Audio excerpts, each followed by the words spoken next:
Good evening, everyone, on a Friday night here at MarkRogersTV, the voice of college football. And of course, we will get to your comments, your questions, your debate topics, and so forth. And also, we'll discuss college football directly with you on the phone lines. But please hold the phone because we're going to talk to a very special guest. And if you caught my earlier live stream today, I promoted the call-in show for 8 o'clock Eastern time, but also mentioned that there would be a special guest. And I'm going to bring in the reactioneer now, because as I introduced you and promoted your appearance here, I basically stated, okay, my favorite YouTube channels, I think I came up with 3. And I said, none of them are sports. These 3 are not in the sports realm.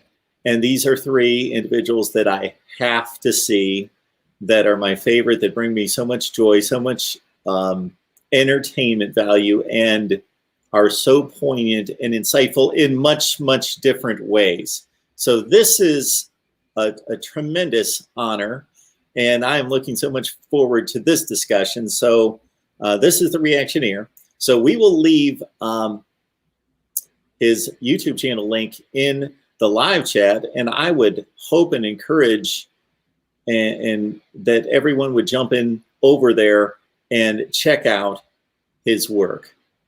Reactionaire, it's great to see you. Well, I'm telling you what, Mark, I'm standing here in this Valhalla version of the sports universe, the voice of college football. I am not only like a somewhat indirect colleague, I am a fan. A lot of times, this is my soundtrack to while I'm editing my videos. I turn on what I'm telling you what, it is an encyclopedia of everything that is football. It is free of gimmickry. It is in the driver's seat of all that, which is expert analysis. And it's that fast moving car that you just want to keep up with because it's going places, going places. It is an honor to be here, sir.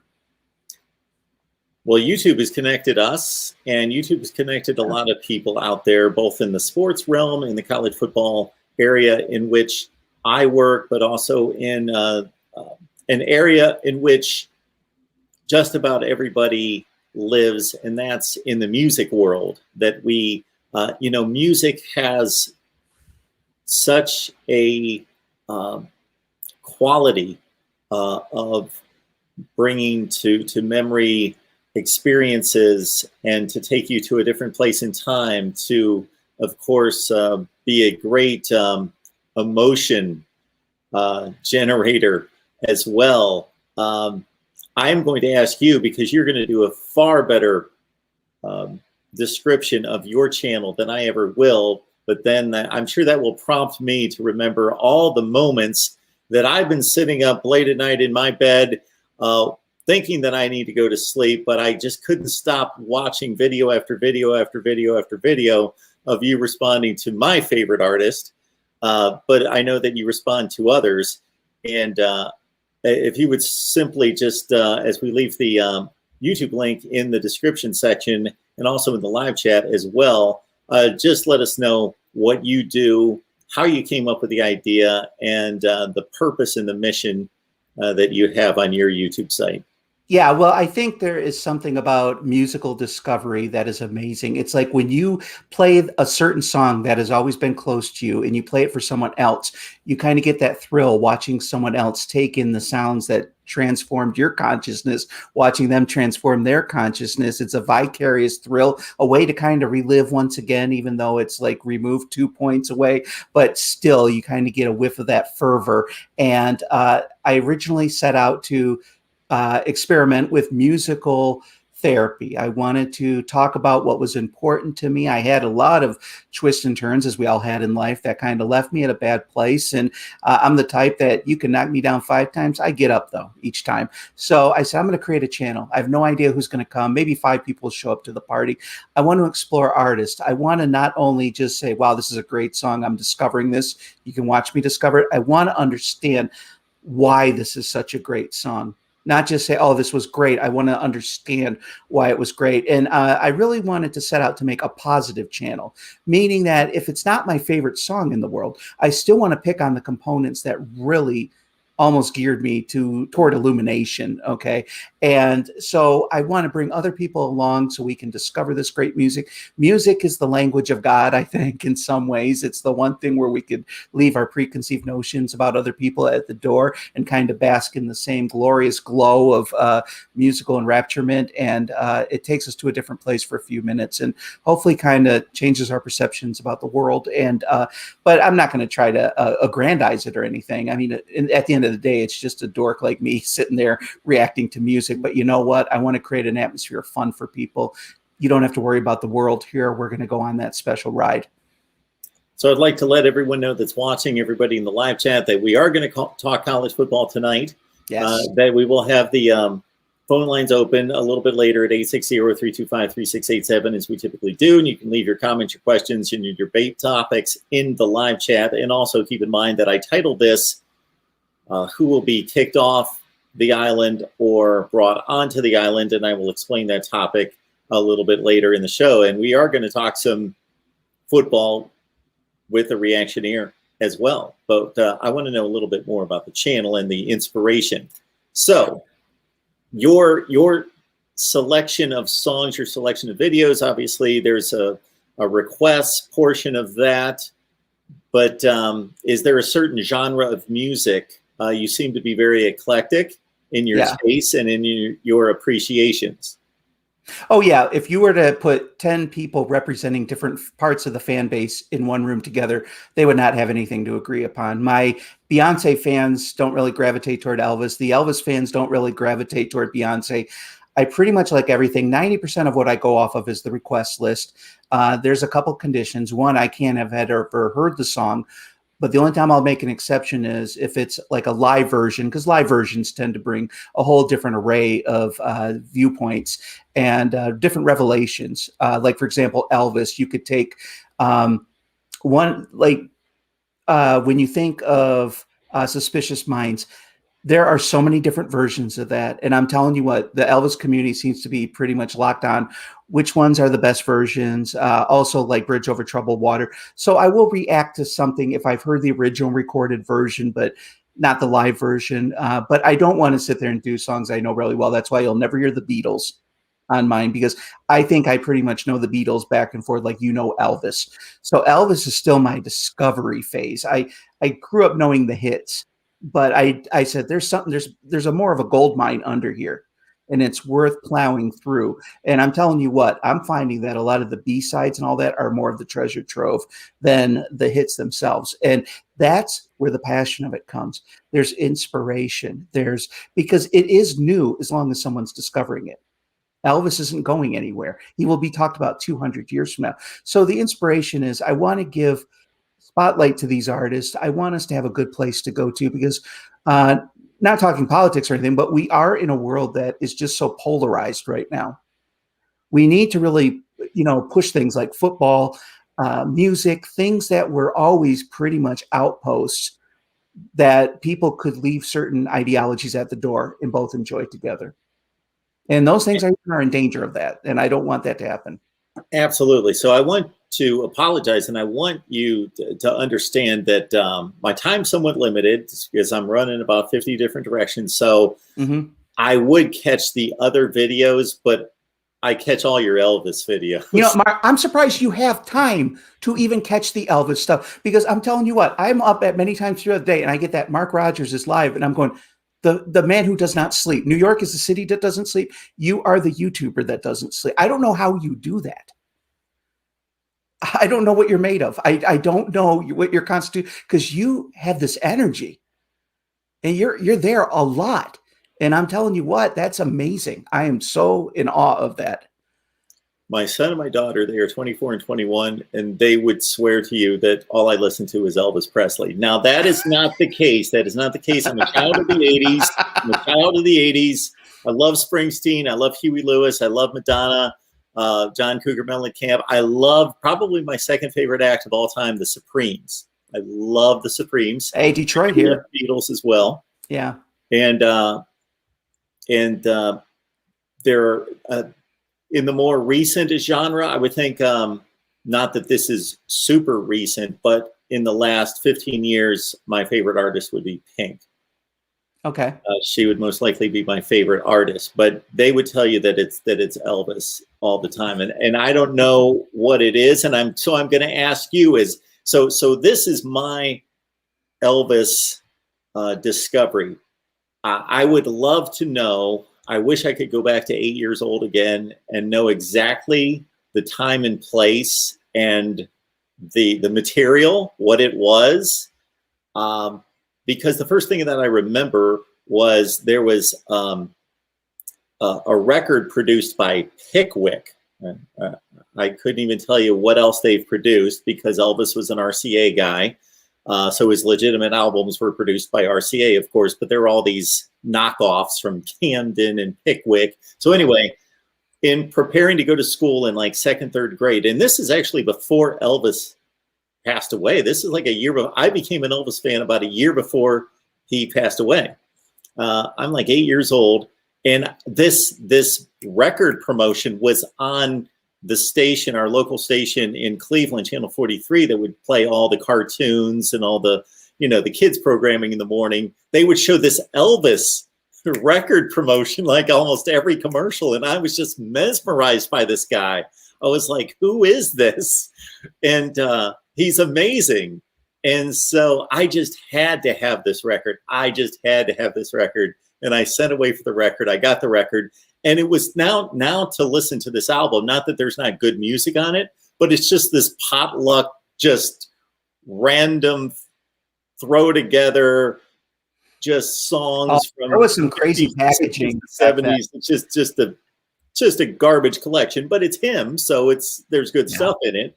And now looking back, it's just funny. That was my first exposure to Elvis. And now I find it, and we discussed this before we came on live, that to me it's so refreshing because his reputation has been dragged through the mire, and much of that with him to blame in all due respect because of how he led his life and some of the issues that he had in his life. But hey, we're all human. We all make mistakes and we all have frailties and weaknesses. Yeah. It's just we're lived out in for the world to see. So much of that has become, legendary, I will say, in some people's minds and eyes, buffoonery and, excesses. Well, you know what? Ringo Starr even acknowledged this because they were kind of surveying through their eyes their history with Elvis. And Ringo said he always kind of felt sorry for Elvis because the Beatles had each other to survive Beatlemania and all that entailed. Elvis had himself. Elvis had handlers. From what I've read, some of them were trustworthy. Some of them had maybe a little their own interest more so in mind. But how do you know whom to trust and whom not to? And he didn't have anybody to lean on. And I'm telling you what, if we all aired every one of our thoughts, every one of our shortcomings to the world, there would be nobody that would be deemed beyond reproach. Okay. It just wouldn't. And I think, though, at the end of it, Mark, despite his excesses and all that, he had a heart. And I do think there's something, you could even kind of go to the Bible, that it seemed like anyone who's kind of put on this earth with a special gift or almost kind of this unique otherworldly connection to God or something or what have you, they tend to have the most arduous undertaking kind of navigating their way through this life.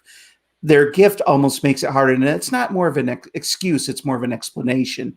And I think that's what Elvis, there was that celestial type aspect to him. Then there was the all too human. And somewhere in the middle is where he really was in all of that.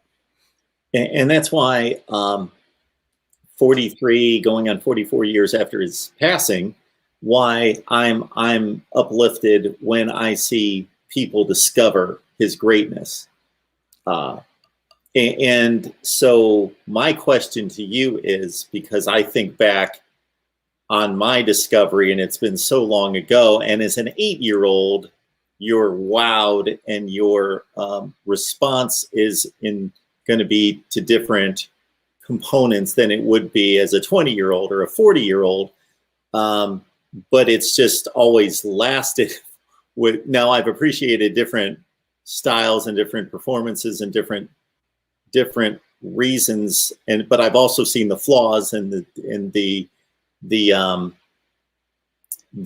performances and the songs that aren't quite up to Oh par. yeah, like remember, I don't know if you remember a few jumps back, but we did like Bridge Over Troubled Water, two performances in one video, and we kind of analyzed it. One where he was kind of goofing his way through it at the beginning, singing different lyrics. I think he was singing Suspicious Minds or something, the melody of Yeah. Bridge, and then but the second one he gave. Now the first one, it's funny because Elvis's worst performance is still better sometimes than some other people's average or best performance. There's still like a little magic there, even if he works his way through it. But yeah, there's that's why I said when I take on an Elvis song, certainly some are better than others, no doubt about that.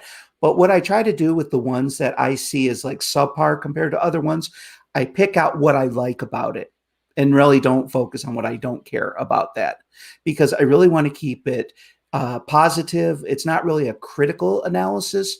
I want to focus on the fun. It's like you see that beautiful woman that comes to your door, but yet she has a weird nose. Well, I'm going to focus on the beautiful eyes, the hair, and all that. The nose, she already knows that, So I try to focus on only the best. But it's weird when you react to Elvis.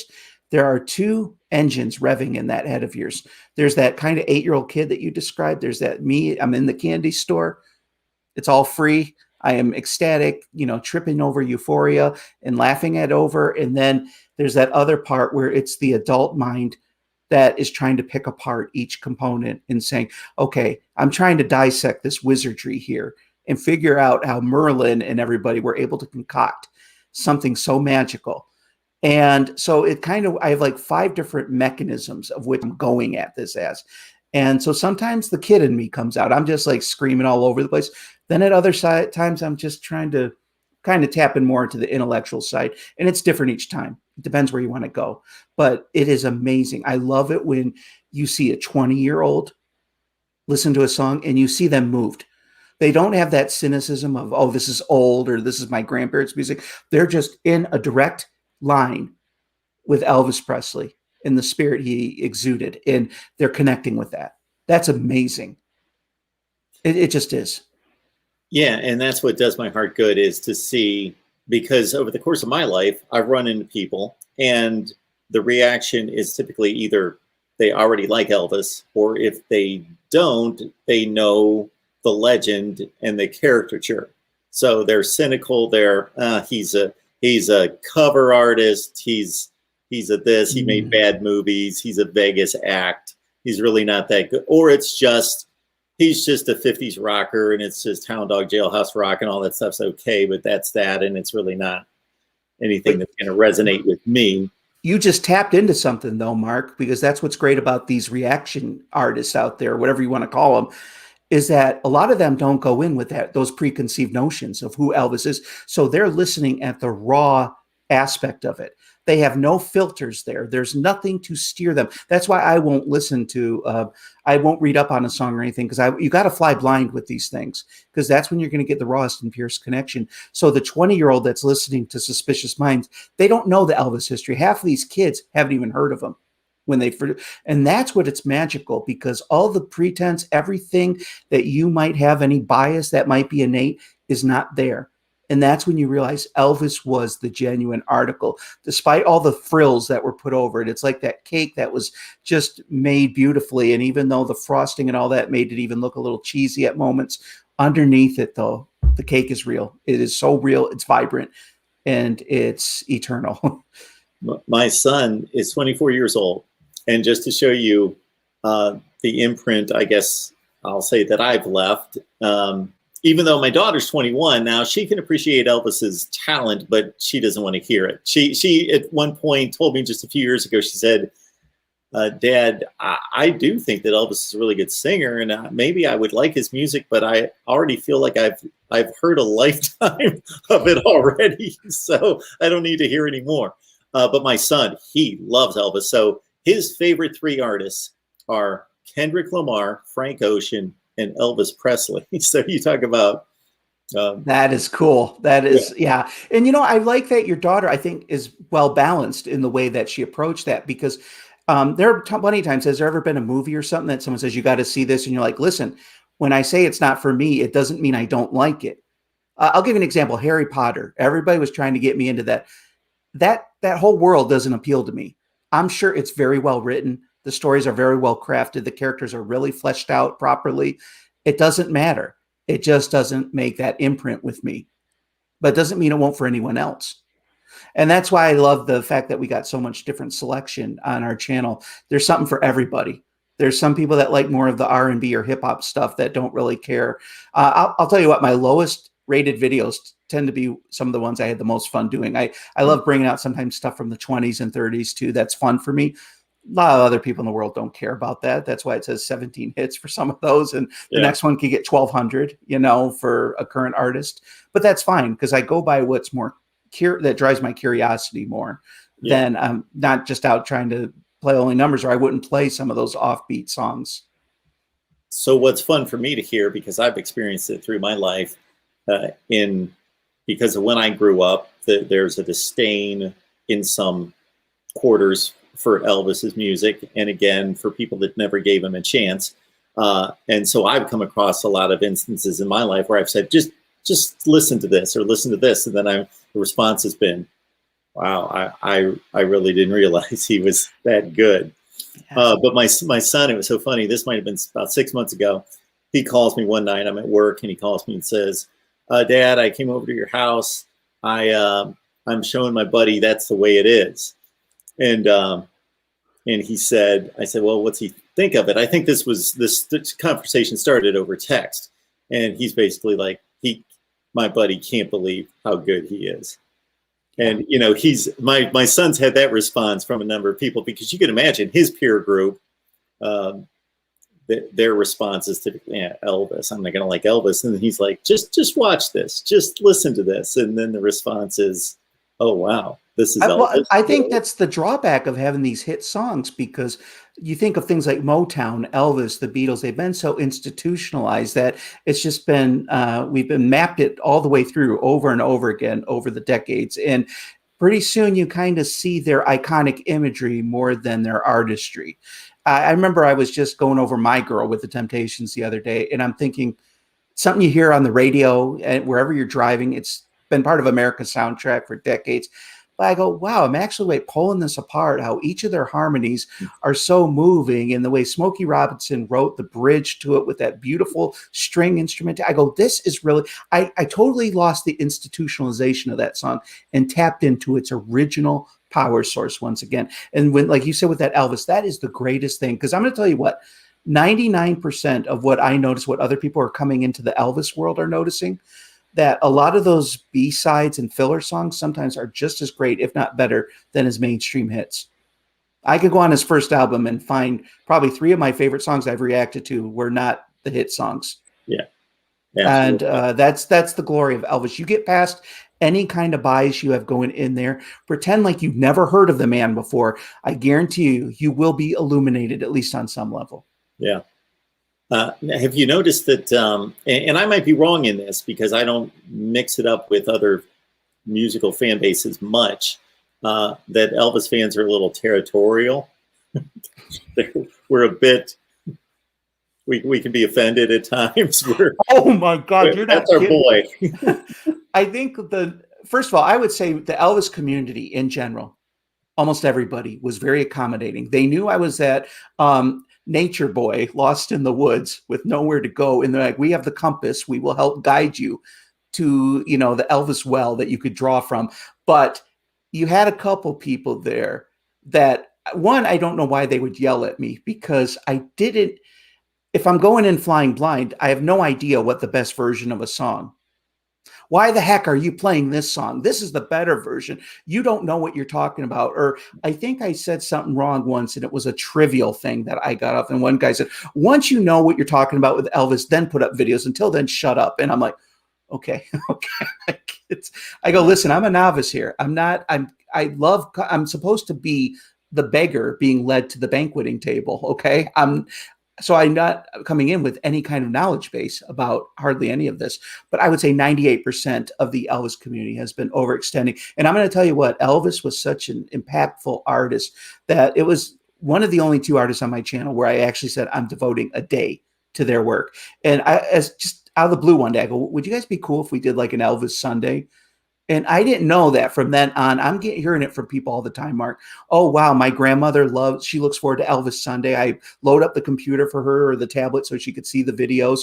And she looks forward to that every Sunday. And that knocked me away because I want to see that man's legacy shine. It's changed my life. I'm telling you what, I am that 5-year-old kid when I listen to it because I'm tapping into some kind of raw energy.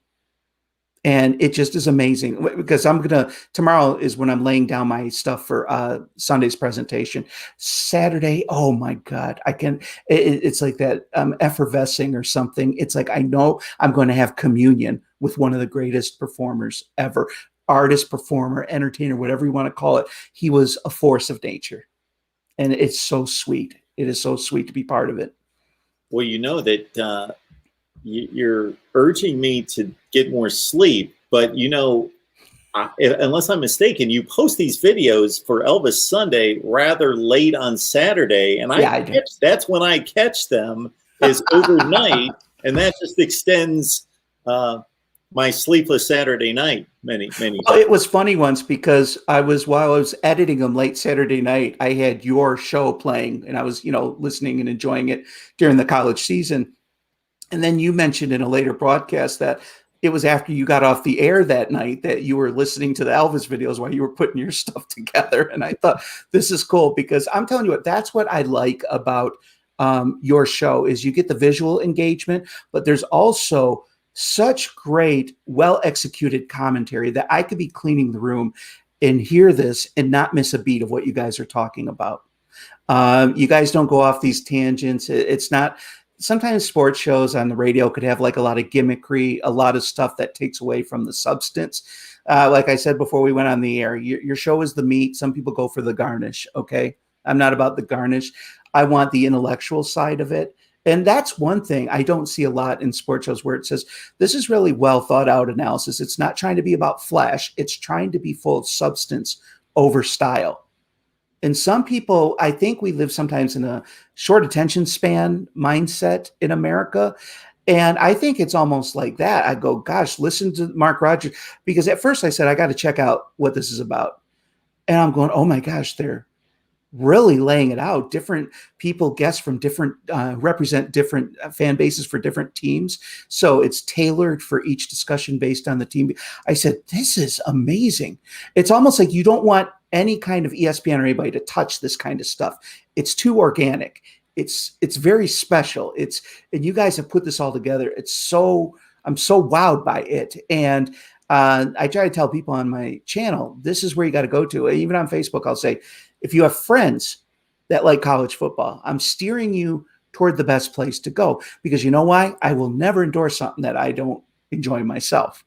And I love listening to the different conversations. I love it gets lively sometimes where people, and then at other times it gets very, like I said, very intellectual, very analytical, and it just has that perfect mix. But what I like about it is there's truth. Like when you go with Ohio State, Michigan fans sometimes don't like hearing that, but you do not waste time trying to pattern something so everyone can digest it. You're very upfront. You do it in a very civilized manner, but you're very forthright in what you say. And I think a lot of Michigan fans could benefit from that because I think Michigan fans, we have a tendency to reside in our legacy belief. And I'm sorry, but football is very much a meritocracy. And Michigan fans are one of the most reluctant to embrace that we are not playing Schembechler era football and haven't been for years.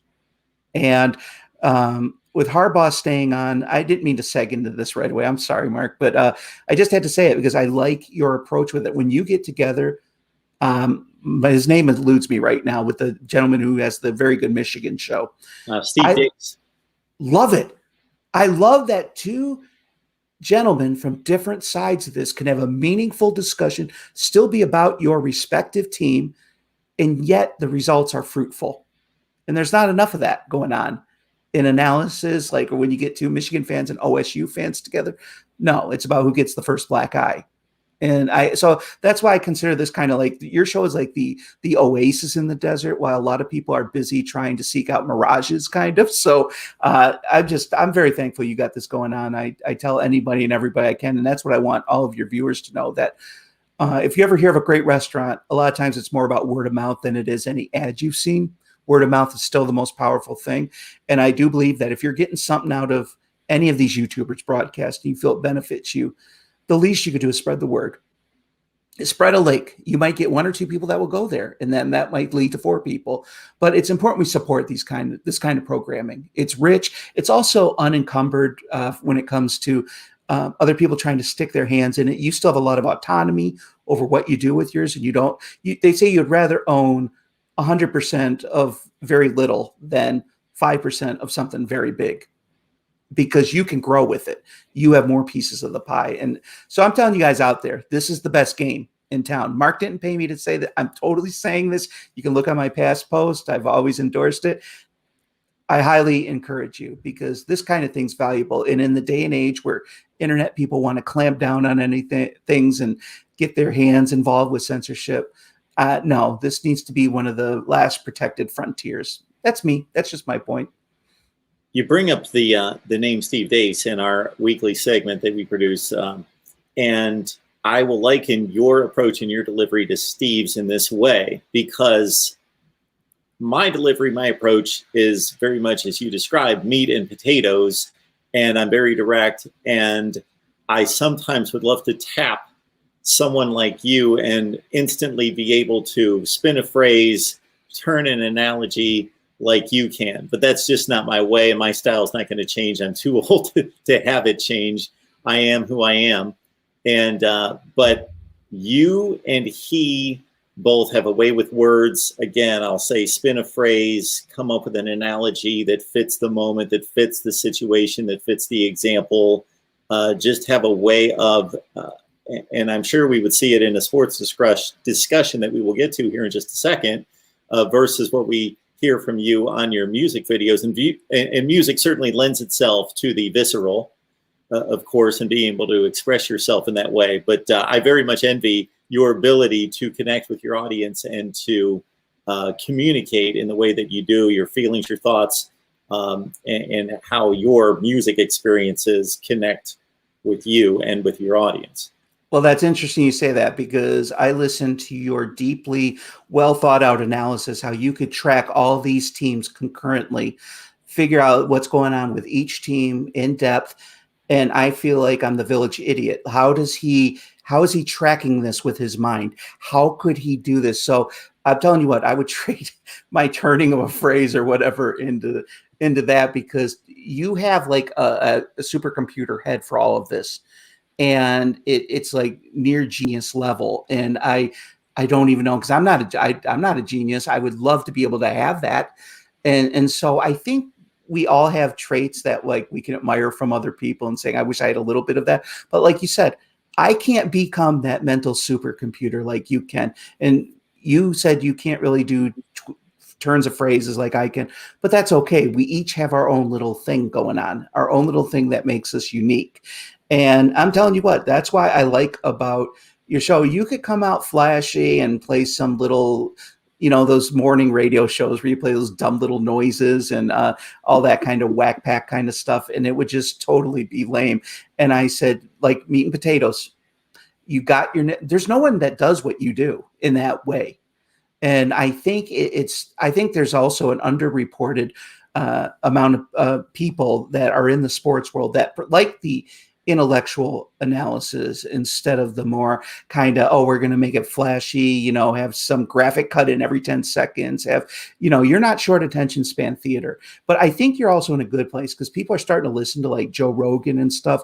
These are like 3-hour long podcasts. I think people are craving conversation again over the soundbite. And I'm telling you what, I think it's one of those things you're getting, new people each month and all that. And I think I would rather grow slower and correct than just come in hitting like a meteor and then just fizzling out in -3 seconds. And so I think you're really laying good groundwork for long-term growth, because people are wanting conversation again. And I think this offers that. It is some of the most enlightening sports conversation going on. And the fact that, you're also good with people calling in. You don't cut people off after 30 seconds. It's not, and I think that's why I'm telling people this is a really good resource. Help promote it, help foster it, help it grow, because this is something you'll be proud of 5-10 years from now, that this is going on. We appreciate the viewers in the live chat. We appreciate all of you watching and listening. We don't know if you're interested in the musical discussion and everything we've discussed, but this is something that I just had to do. I just had to have the Reactionaire here and for him to share his journey on his YouTube channel. So I've left the link in the live chat. I'm going to leave it again. I'm going to remind everyone that I will be here taking your phone calls about college football. And there is a reason that I left the title that I did in the description. We will get to that topic in just a second, but we're going to talk some Michigan football here. And let me, before I forget, get that link in the description section. And again, if you want to either rediscover the music you already know or discover new music and have that connection with somebody via the internet, that is going to take you into a different place. And sometimes my experience has been enlighten me to aspects of the music. And I will take Elvis, for example. I've been listening to Elvis for 45 years. I listen to Elvis every day. At some point in the day, a day doesn't go by. Maybe this day has almost gone by me without listening to Elvis, but it's a rarity. And I will see the Reactionaire respond to a video or song that I've heard. I would love to know how many times I've heard Follow That Dream. I couldn't even imagine. I couldn't even come up with a number. Is it 581 times in my lifetime? Is it 1,579? It's some ridiculous number. And he will point out an aspect of the vocal, of the background, of a bass line, something, or just kind of where the melodies take you, that I'll think, yeah, that I never really thought of it that way, or it never took me in that direction, but I can see that, or just to experience it again with somebody for the first time is just an amazing experience. So whether it's music that you're accustomed to, you love, and you just want to see somebody else experience it for the first time, or you want to experience a whole new journey with somebody, this guy is the very best. And this is a big genre right now in the YouTube field, the Reactionaire, reacting to music videos. It's a big deal. I told the Reactionaire before we started to go live, I said, if somebody would have told me a couple of years ago that you're going to watch YouTube videos of people listening to Elvis music and watching it, I'd be like, no, I'm not. Are you kidding me? I'm not going to waste I'll just watch the Elvis performance. Why am I going to sit there and watch somebody else watch what I'm watching? No, I'm hooked. But there are a ton of, as is what the Reactionaire is depicting on the college football side, there are a ton of hacks out there. So don't be led into their channels. And I say that in all fairness, in respect to those people. They just don't do anything for me. I don't think that in this way they have much to offer. I'm sure they're very honest people and have good intent, but there are very few that speak to me that are worthy of the time. And he's one of, in terms of reactions consistently, I'm here with one. Now there's a couple other ones that strike me in a comedic way. And then there are obviously, as we discussed a few minutes ago, those 20-something-year-olds that are experiencing Elvis in particular and other music for the first time that are fun to watch. So again, the Reactionaire, please give him a shot. It's just an amazing experience right there. But in my connection with you, of course, we have discovered that you're a Michigan fan. Oh, yeah. And then I have been able to discover how much of a Michigan fan, because I'll see it behind you, I'll see it on you, I'll see, then you comment back to my channel, and it's like, okay, yeah, this guy bleeds a little maize and blue. So where did that all begin?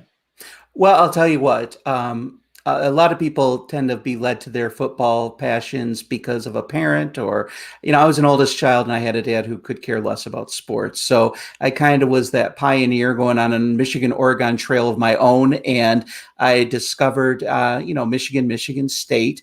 Though I appreciate Michigan State, there was such a rich history with Michigan as a teenager. I started, and I remember, of course, back in the Rose Bowl and at the end of 89, or at the end of 88 leading into 89. That was just such a kind of watermark moment in my life, because I just said, there's something amazing here. There's something about tradition and all that. But I think with Michigan, I kind of run into a lot of little brick walls with fellow Michigan fans, because I think there are two divisions of Michigan fandom. I think there is the minority, which is, we were once great. We once, when you think of Schembechler versus Hayes, we once were worthy of being a contender, of being on the same grass as Ohio State. But we haven't been doing that in years. Not since Hoke, even since Harbaugh. And I want to rebuild, like a lot of us do, a team in an honest way, without the hubris, without the over inflated ego that has blinded us. Because your ego on letting your past legacy. I mean, I've never seen that. If your grandfather laid down great concrete to some of the biggest skyscrapers, but you just kind of do a half-hearted job at it. There's flaws in the foundation and all that. You can't just say, well, hey, I'm riding on my grandfather's legacy. He was great. He was the best. You're not doing the best. That legacy only gets you so far. And the thing is, I think that part of us, that part of the Michigan crowd, we recognize this is a meritocracy first and foremost. It really is. What have you done lately? And I think, like, for example, like Don Brown. Okay, first of all, I have nothing against him. He's a great, great man. He really is a good guy. They would always say, oh, that awesome Don Brown defense, that legendary Don Brown defense. Well, if you look lately, the only time that magical Don Brown defense worked were against teams that were not even really level with Michigan or Ohio State. Okay, you didn't see that magic on a day we were playing OSU. All right, so you have that. I think with Harbaugh, it was like you're going on a date, you meet that person who's perfect, has so much great things, but they're just not right for you. And I think we've proved that with Harbaugh. I think he's a great person who's mismatched. It happens all the time. We had a golden opportunity to go for a rebuild. They got rid of Don Brown. Then they decided to extend this contract. So, and I don't know if he's on some kind of journey to redeem himself by saying, hey, I'm going to take this pay cut. I'm going to earn it back by turning this around. But the thing is, you're not going to turn it around if you're doing the same things you've always done. And the problem is there's not a consistency to what's being done. I'll give you a couple examples, Mark. This is where the ego trips in. A couple of years ago, when John Corn stepped down and they put Brandon Peters in, he all of a sudden was the second coming of Christ after one half okay game. Oh, wow, he's amazing. Harbaugh, we couldn't just shut up about him. Oh, the great Brandon, already, he was being patterned into the Hall of Fame, and he was already winning his Heisman after one game, in his opinion. That's where the ego came in, where he had an okay first game. But you notice it really didn't turn into much after that. They did it with Patterson. Now we saw that with Milton. If you remember that first game of the season, Milton, all of a sudden, the Messiah had come again. Michigan, we are back to Schembechler era football. So the part of us that represent that realistic side of Michigan said, hold on, you had a good game. Let's see where this goes. And then we get mystified. We scratch our heads, go, wait, why didn't this magic happen in week 2? Why didn't it happen in week 3? Well, gee, maybe it's because we're not realistic. And I'm sorry, but we haven't played OSU level football in a long time. It's like if you're an alcoholic, you have to admit you're an alcoholic. You're not going to attain sobriety without an admission of where you're at. Doesn't mean negativity. It means realism. The Lions, I don't know if you follow much of the pros, Mark, but they are going through a rebuild that they've never done before. They have done a house cleaning of the ages, and it kind of gives us a little glimmer of hope what's going on. I wish Michigan did that, but they're not totally willing to admit They act like, oh, we're still that great team. We just have a couple components that aren't quite in place yet. And I'm like, no, we don't have an OSU level team. So the other 80% of Michigan fans, they're illuminated by the blue and maize. It's a trance. We are still amazing. We're getting killed here, but we're still amazing. And Michigan's one of those teams that does that. And I don't see it in a lot of other teams. A lot of other teams are pretty more accurate about where they're at. And that's just from where I'm coming from. There's a mirage in the Ann Arbor desert going on, and people are falling for it.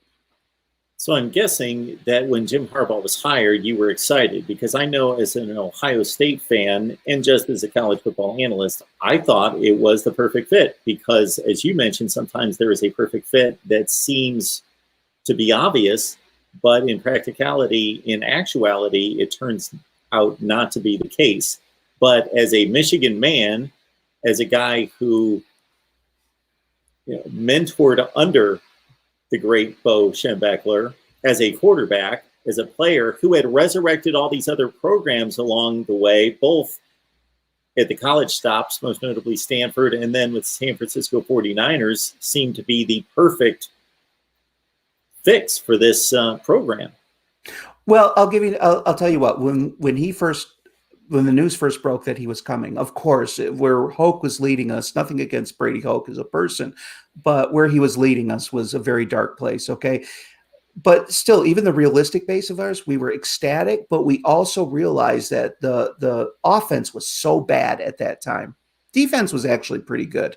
The offense was so bad at the time. I said, even though Harbaugh's in, it's not a reason to break out the champagne and sing happy days are here again just yet. Even with the best coaches, rebuilds are still a big part of it. There had to be some rebuilding going on. And a lot of Michigan fans, I think it was more of just the wave of the wand. It was just going, no, I knew it wasn't. That's why none of us were really getting upset about it overnight, because these things take time. And I think Harbaugh is amazingly talented. I just don't know where the disconnect is, though. And I can't even pretend to know where the disconnect is. Some people say, oh, maybe he's investing too much in his weird recruiting things, taking people to Zimbabwe, all the students or whatever, or, these little trips that they do. I'm sure those enrich them and give them a good cultural view of the world, and it's a memorable thing. It really hasn't, to me, led to team success, though, that I would like to see. So, yeah, I mean, Harbaugh, there was every reason to do that, but there's just something that's not right. And I think we're all scratching our heads wondering, where does the disconnect lie? Because is it with certain things he's doing? Is it his inconsistency? The talent is there. The potential is there. It's kinetic energy at this point. I just don't know how to make use of it in the best way. I was thinking maybe good for a fresh start, but they decided to let him, continue to rule.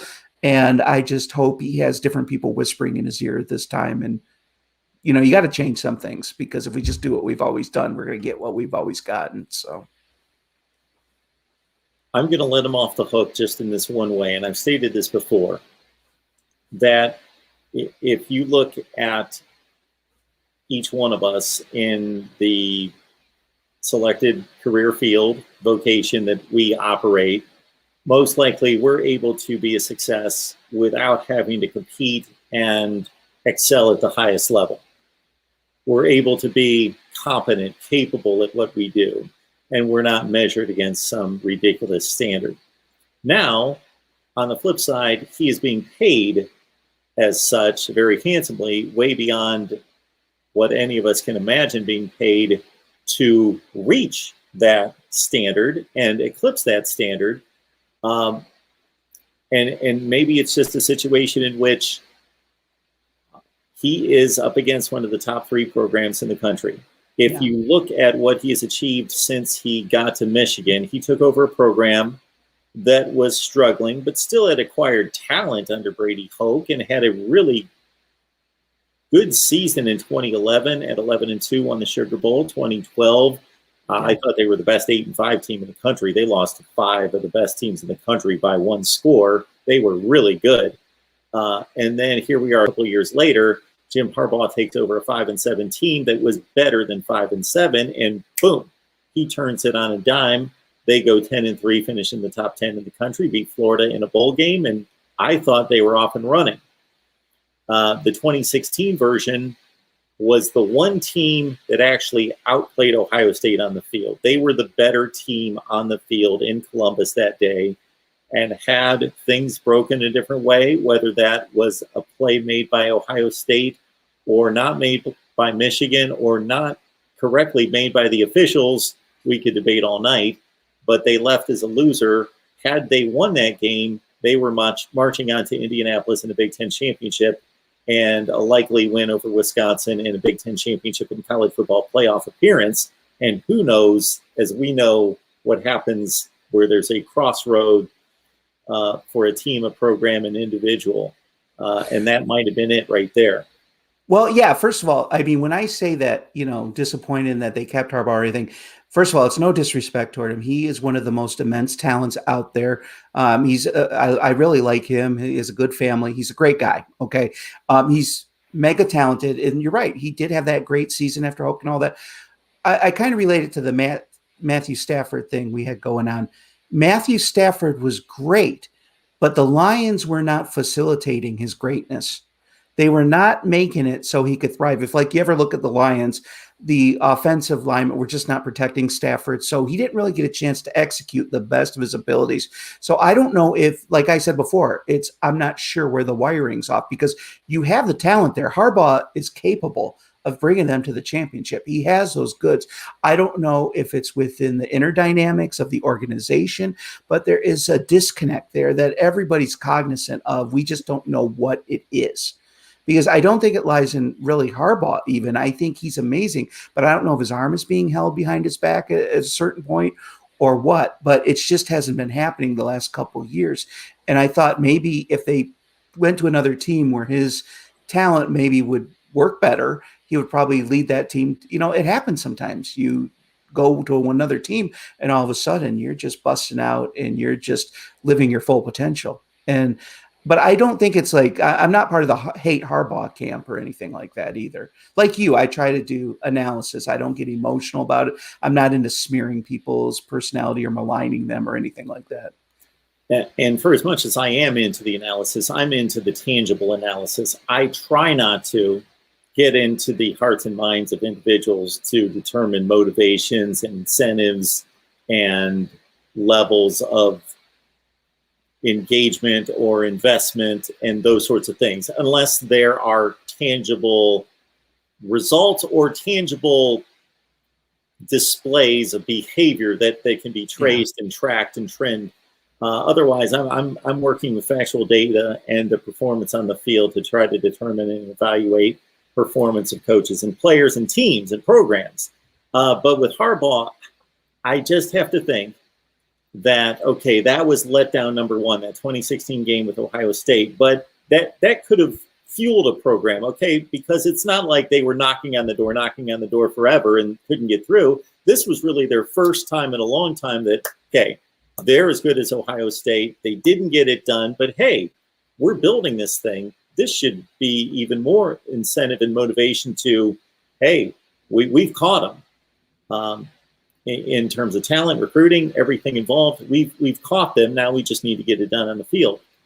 But the game that might have really just been the punch in the gut was the 2018 game 2 years later in Columbus, which the teams arrived at the Horseshoe with the same exact record. But as I outlined, Michigan performed so much better than Ohio State over the course of those 11 games and arriving at 10-1. They had 5 like opponents, and there was no way not to think that Michigan wasn't the better team, because they had performed in dominant fashion against teams that Ohio State continually struggled against. And then they step on the same field, and Ohio State just takes them to the cleaners. And that seemed to be the watershed game of this series under Harbaugh. Yeah, I don't know what this is, Mark, but I'm going to tell you what, if you ever come to Michigan, every team in Michigan, we call it this Michigan implosion theory, that, like, you see it in the Lions a lot. They will play, they'll be leading, they'll be doing that. There's this tendency at the end to just screw up. We implode near the end. Almost every team we have, whether it's baseball, basketball, hockey, or football, we tend to see a dynamic, and we don't know if it's attached to Michigan, something in the water. I don't know. But of course, you being a hard analysis man, you're looking at the numbers, and it can be perplexing, especially that year that you mentioned. It is. And but you know what? I think, Michigan fans, what we need to do is we need to say, this is what we have to play with right now. We need to be behind Jim Harbaugh the best we can, hope for the best. But we know that they got to make a change. But I will say this, though, maybe the cut in salary and all that might, and again, this is me getting into his head, so I'll leave that to me. But maybe that will be the thing, though, that kind of lifts him into the stratosphere and say, hey, I could prove this to myself because I'm fighting for something. I'm fighting for my reputation. I'm fighting for the salary that I wasn't getting before, the portion of it. I do think there is a Rocky Balboa kind of thing to go up those steps at the Philadelphia Art Museum and just say, gonna fly now with his hands up in the air. And if that's what drives him, that's great. But you need drive, and you also need to retool and examine thoroughly where we went wrong, what has to be done. I don't know if getting rid of Don Brown is going to be the be all end all, and all of a sudden things are going to be beautiful. They thought Shea Patterson was going to be a messiah figure, Brandon, Peters, all of them. And I think there's obviously a strain there that's just not there. No matter what new talent we brought in, there's still that strain there. And I think it has to be dealt with before we can all move on. Now, what is that strain? I have no idea, but it's there. It's almost palpable. Regardless, Michigan fans still maintain interest in their program. There's no question about that. Oh, yeah. When I post Michigan videos, they typically explode. Oh, yeah. Yeah, it's what actually, even during the Brady Hoke years, we still sold out at the Big House. It's an extremely loyal base, which can be, both beneficial and problematic at the same time, because problematic, it's something about, I'm going to love you no matter what you do. Well, no, sometimes when you have those fair weather fans, when you realize you could lose revenue and all that if you're not doing so hot, there's kind of a little impetus for you to try to drive up your game a little bit. So I think that ultra loyalty can go malignant if it becomes too blind faith, and but it is a very loyal fan base. We stick together, but I love it when Michigan fans, though, say OSU, they just, they're not any good. We'll kill them next year. And I'm like, no, let's be realistic. They're one of the best programs in the country. Hands down. Alabama, of course. A little, but I'm talking like in the Big Ten, around the Midwest and all that. There's nothing like Ohio State. And they deserve every bit of credit they get. So before we let you go, and you've been so kind to give us your time tonight, do you have a favorite all-time Michigan player? Oh gosh, that's hard. Oh my gosh, Devin Gardner. No, I'm joking. No, of course Harmon, but that's going way back in the history books for a lot of people.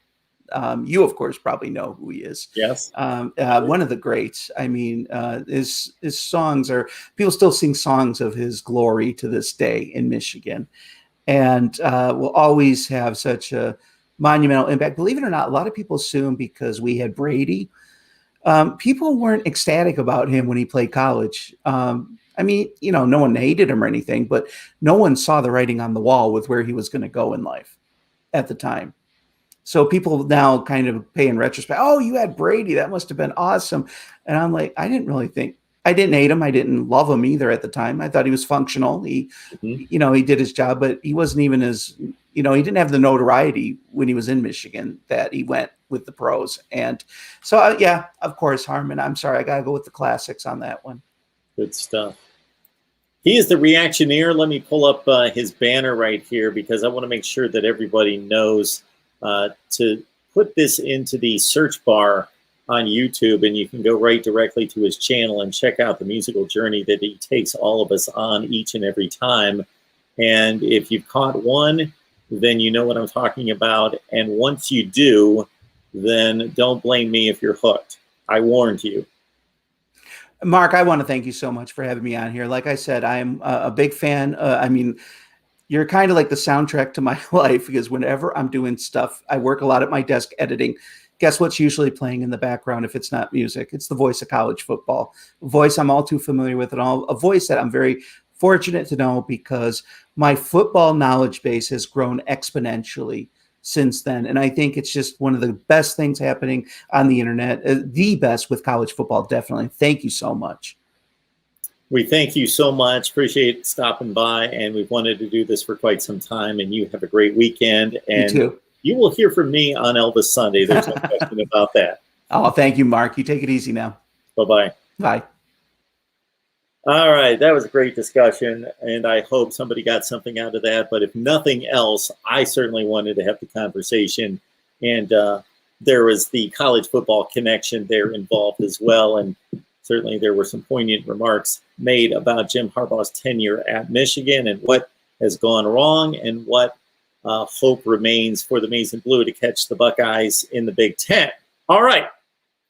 The reason I titled the show what I did, in terms of who would you vote off the island, or in parentheses, who would you vote on the island? Okay, there has been much discussion in the aftermath of the college football playoff about the future playoff format in college football and what it should look like. There are those who believe that the group of five deserves a place at the table. There are others that believe that the group of five should be banned to determine their own playoff format and champion. I got to admit, I am typically on these issues very cut and dry, very decided. I can see both avenues. I can and have developed a playoff system that involves a group of five that includes them, and I mean legitimately includes them, because we're stuck in a system right now in which they are window dressing. They are considered for the playoff each and every year, but are they ever chosen? No. And we've had 7 iterations of this to see that the group of five is basically never truly, legitimately considered. When a team like the UCF team of 2017 is 12-0, wins the best of the group of five conferences, and is dominant in its play, and eventually beats Auburn in a Peach Bowl, and they're ranked 12th in the country. 12th in the country at 12-0, nowhere close. And you know how far it actually is to climb from 12th to 4th. That's a mountain.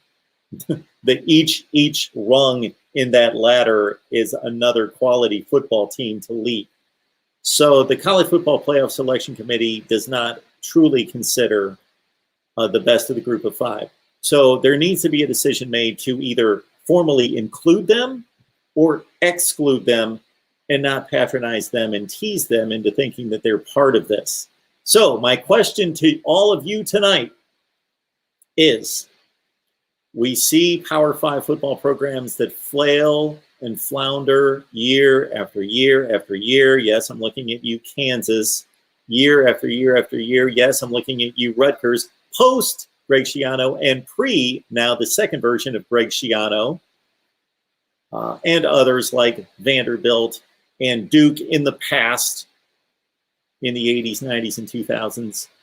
So if we would format the playoffs to only include the Power 5 and restrict the group of five and force them to just continue to play in the bowl system or devise their own playoff system, regardless of whatever they want to do. But the national championship would only consist of Power 5 teams. We know that all the Power 5 teams are not of a better quality than all the group of 5 teams. It's not a clear delineation. There are a number of programs in the group of 5, i.e. Boise State, UCF, and others, Cincinnati in more recent years, along with Memphis and Houston in the past, that are certainly much better than a number of Power 5 teams. So if we're going to make this break between the Power 5 and the group of 5, we want the best football teams, correct? Well, that being the case, if we want truly the best, what is currently right now 64 teams in the Power 5, let's exclude Notre Dame, just the teams that are in conferences, 14 in the ACC, the SEC, and the Big Ten, 10 in the Big 12, and 12 in the Pac-12. That's 64 teams. Okay. Those aren't the best 64 teams in the country. Throw in Notre Dame and BYU. Those are not the top 66 teams in the country in any given year. They're about the top 55. but there's about 10 or 12 teams from the group of 5 that are better than a number of those Power 5 teams. So don't we want the best 64 or 66 teams competing for a national championship in the Power 5? Therefore, who should be voted off the Power 5 island? And who should be voted on the Power 5 island? I will take your comments via the telephone at 860-325-3687, and I will certainly take your comments in the live chat as well. And maybe I'm going to post this later as a poll of some sorts. It's going to be kind of difficult to take this as a poll, but I'll take your answers. Again, we want the best teams competing for the national championship. Right now, out of the 64 Power 5 teams, about 50 or 55 of them are the best 50 or 55. The other 10 or 12 are not. There are group of 5 teams that are better consistently each and every year than some of the teams in the Power 5. So we want a collection of all the best programs in the country competing for the national championship. So who do you vote off the Power 5 island? Who do you vote on the Power 5 island? 860-325-3687. And I am going to catch up with your comments in the live chat as soon as I post the number.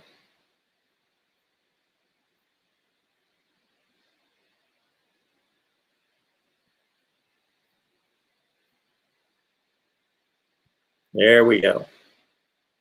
All right, folks, let's see what you got.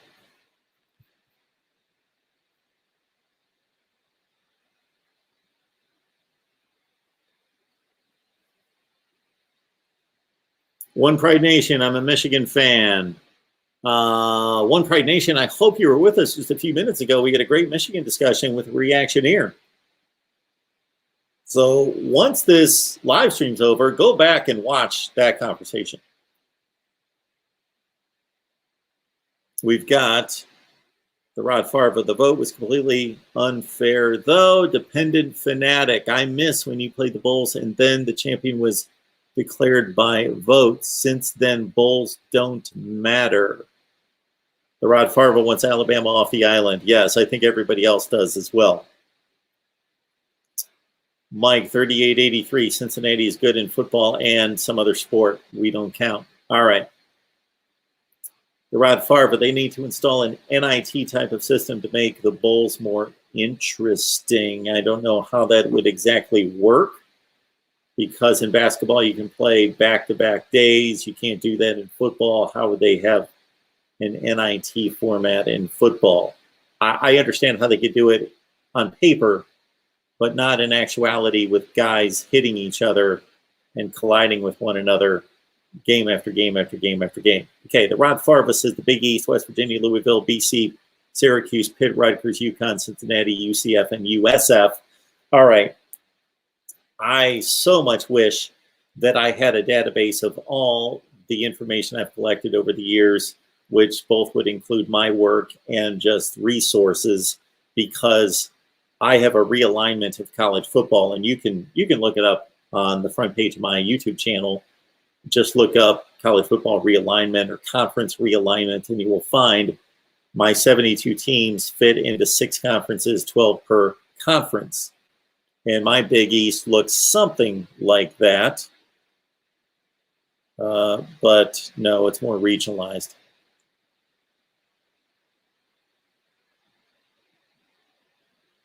Bring back the Big East. Okay, Mike 3883 says Rutgers and Illinois gone. So we've got votes for Rutgers and Illinois booted out of the Power 5. Dependent fanatic, I appreciate that so much. Thank you. I appreciate that. The voice of college football.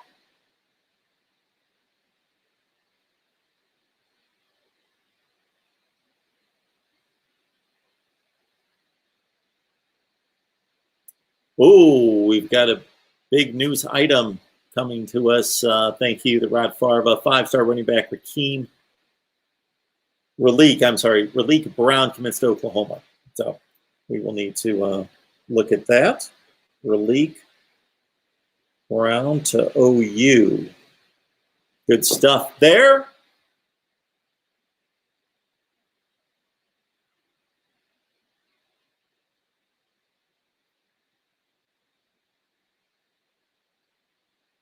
Does Harbaugh have to beat Ohio State this year to save his job? I don't believe so, but if you believe in the athletic director and what he had to say at the beginning of his news conference to introduce Harbaugh and his new contract, you would say, well, he says that this is the guy to win championships at Michigan, and the only way to do that is to beat Ohio State. Now, I would understand if they're now giving Harbaugh, let's say, 3 years to get it done, but he has to get it done.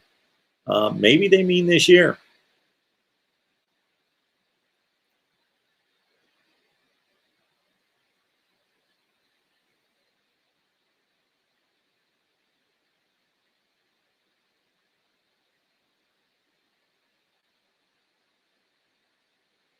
Rod Favre, you got that nailed.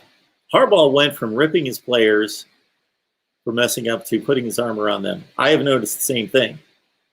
And I don't necessarily endorse either one or condemn either one. It's just that when he was being more successful and being the guy that he had been in other stops, it just seemed more authentic and genuine. And now, for some reason, I don't know if he's just resigned to second-tier status in the Big Ten. Dependent fanatic. Rich Rod ascended in wins every year and had a good defensive class coming in. Hoke won with Rich Rod's best team and declined in wins every year. So there's an interesting take there. So Rich Rod came in, his first year was 2008. I believe that was the 3-9 team. And then they went 5-7 the next year in 2009. Then in 2010, Rich Rod's last season, ironically, was his best season, but still not a good one, and going 7-5 in the regular season. And then they were completely embarrassed for everyone to see in the Gator Bowl against Mississippi State. I think 52-14. That was just an atrocious effort on a big stage. But to your point, Rich Rod had 3 recruiting classes going into 4.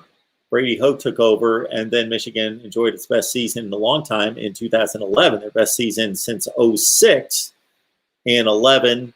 And I still say the 12 team was really good, was better than 8-5. What gets overlooked is Brady Hoke's recruiting. People say Harbaugh inherited a mess. Well, Hoke had good players already on campus, and I stated that. Yep. Scouse Sam. Hey, gents, I'm a Jags fan, unfortunately from Liverpool, England. How do you think Urban Meyer and the Jags will do, and how good do you think Trevor Lawrence is? Better prospect than Luck? Okay, I'm going to say he's a comparable prospect to Andrew Luck, and he's a much similar quarterback, although he's more mobile. He's more of a running threat than Andrew Luck.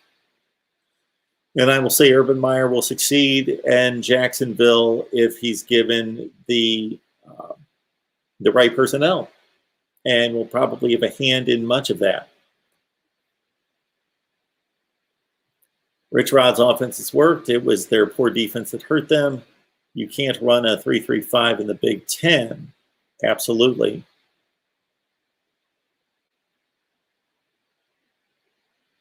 McD Sports chiming in on Michigan.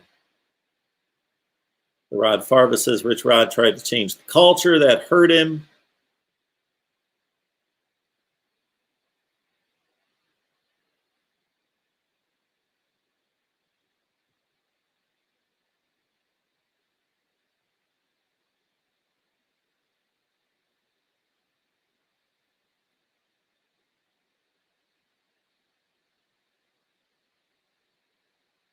Okay, I think we've covered ground here. Technical technician, Notre Dame's, or not Notre Dame's thoughts on me. My thoughts on Notre Dame next year. Well, technical technician, you're about 7 hours too late to really find out some in-depth thoughts on Notre Dame football. We talked Notre Dame football for about an hour and 15 minutes this afternoon live with 3 Notre Dame experts. My take on Notre Dame football is that they have built the most firm foundation of a roster since the Lou Holtz days, since about 1993-94, in that range, since the last time they beat a top 10 team in a New Year's Day bowl game. Their offensive line's tremendous, although they lose several players. They lose the one tight end of 3, but this Mayer kid is phenomenal. Jack Cohn is a capable quarterback. Let's see him outside the Wisconsin system, because we know what Wisconsin quarterbacks outside of Russell Wilson generally are. They fill a role. They are adept at play action, and that's who they are. And I don't think that Jack Cohn's going to give you much more than that. Hopefully he doesn't make mistakes. He's going to be, wow, I don't use this term very often, but Jack Cohn's your game manager. And I think the defense is going to be extremely good. The defensive recruiting and the reinforcements on defense have been impressive at Notre Dame. They really didn't even get ripped up against Alabama when you consider that the offense could give them little outside of one long drive that scored the one meaningful touchdown against Alabama, that the defense held up extremely well against the Tide, although Alabama's game plan was pretty vanilla. So Notre Dame's going to be tough. They could win every game.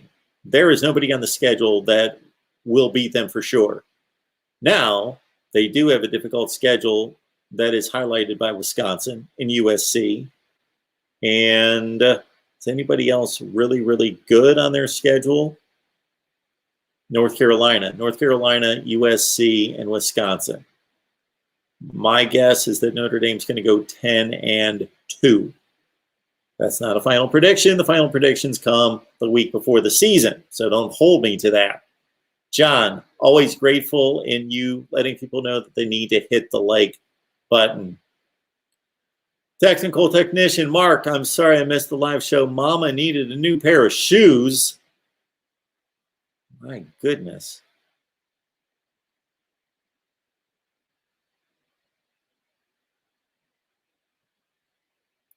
Need a whiteboard on who, yes. Yes, I will get out the whiteboard if we want to take this conversation further.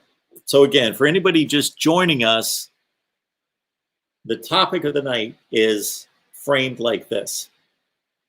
You got 64 teams in the Power 5 conferences. You include Notre Dame and BYU, let's say 66, regardless. Those are not the 64 or 66 best teams in the country. Those are generally, from year to year, about the 50 best teams in the country or somewhere in there. And then there's a drop-off because we have a lot of programs that are not living up to their Power 5 status. Kansas, Vanderbilt, Rutgers pre-2020, maybe they're showing some life now. Illinois at times, Kansas, of course, Oregon State was. Now they're showing some life under Jonathan Smith. Arizona might be taking their place, etc. Okay. So if we're going to ban the group of 5 from participation in the playoff, because it's been my gauge that in talking to all of you for months about this, about what should the playoff look in the future, that more of you than not believe that the group of 5 needs to go play its own playoff or do whatever they want to do, just play bowl games or a playoff, whatever, that the Power 5 needs to constitute the entirety of the playoff system.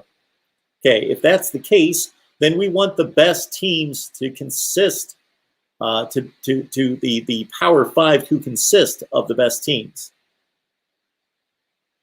We don't want to have we don't want to be excluding to have 64 teams in the Power 5, but 12 or 14 teams that are better than 12 or 14 teams in the Power 5 are playing some other level of football. When Boise State and Memphis and Cincinnati and Houston and Navy and UCF and these teams are better than Power 5 teams. So bring them on to the Power 5. Therefore, the island question comes into play, which is, who would you vote off the Power 5 island? Who would you vote on the Power 5 island? That doesn't mean they're going to make the playoff. That means they have the opportunity to play for the playoff. And keep in mind, this upcoming week, I'm going to unleash my scheduling system, my scheduling formula for college football, both for non-conference and for conference. So be looking out for that series. I'm excited because that has to be done as the precursor to a fair and equitable and workable and credible playoff. Got to fix the scheduling, then we'll fix the playoff, and then we'll all be happier. And as always, if you've got any great ideas for content, just hit me up at MarkRogersTV at Gmail. The live chat's available, or the super chat's available, of course. This channel will continue to thrive and exist and succeed, hopefully. Just don't want to exist, will thrive and succeed based on your individual contributions and also based on sponsorships. So we will need those as revenue streams going forward. Or what should my next line of work be? I don't necessarily have plumbing skills. I'm not a mechanic, not a carpenter. Yeah. Yeah, I'm really not worth a whole lot. So we'll get it figured out. So I appreciate all of you. All right. What do we have here? And again, the phone lines are open.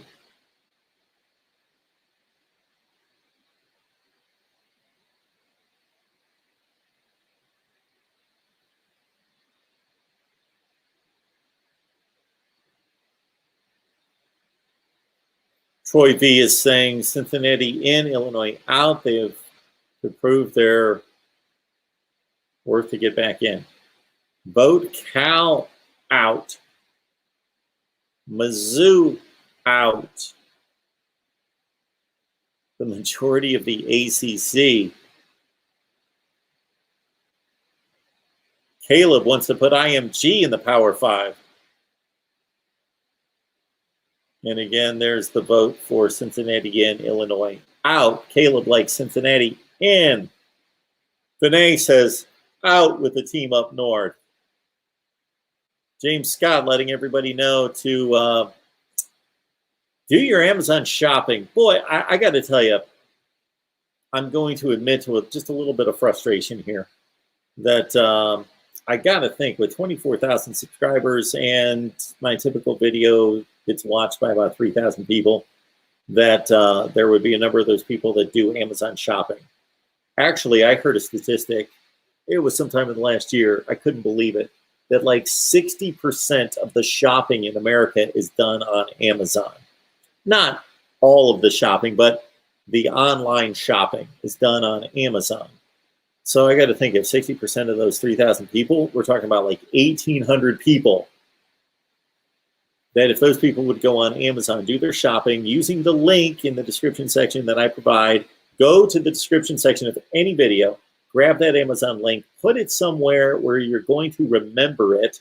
It's going to be right in your face when you open up your laptop or your phone and you do your Amazon shopping. Just go through that link. That's the only difference. That is the only difference. That's it. You're going to see some kind of helmet pop up because I was asked and forced to choose a product to display, but just bypass that and go to the search bar and look up whatever you want to. And you're going to help us build the channel by doing that. It doesn't cost you a penny, and it's the same exact shopping experience.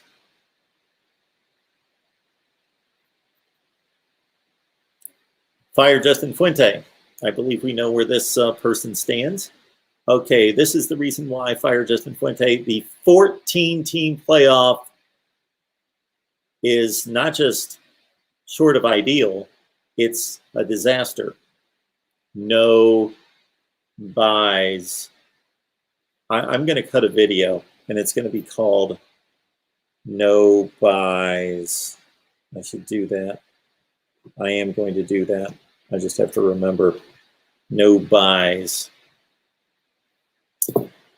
Or why buys won't work. Why buys will ruin college football, will ruin the playoff, something like that. Got to come up with a catchy name that people will click on. Buys will not work. Okay, if somebody wants to call me and discuss it, I'll explain, but otherwise it's going to be in the video.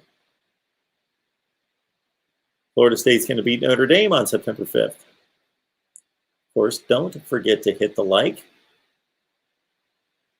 I appreciate that. Dependent Fanatic, thank you so much for reminding and encouraging everyone to like the video. That's another thing I don't understand. 3,000 people watch a video, let's say, and I get, I don't know, 100 likes. I got to think more than, what, 3% of the people liked the video, actually liked it.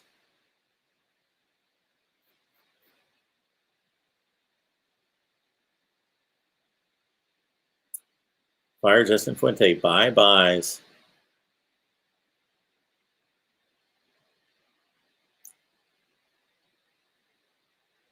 There it is, Mike 3883, The Incredibles.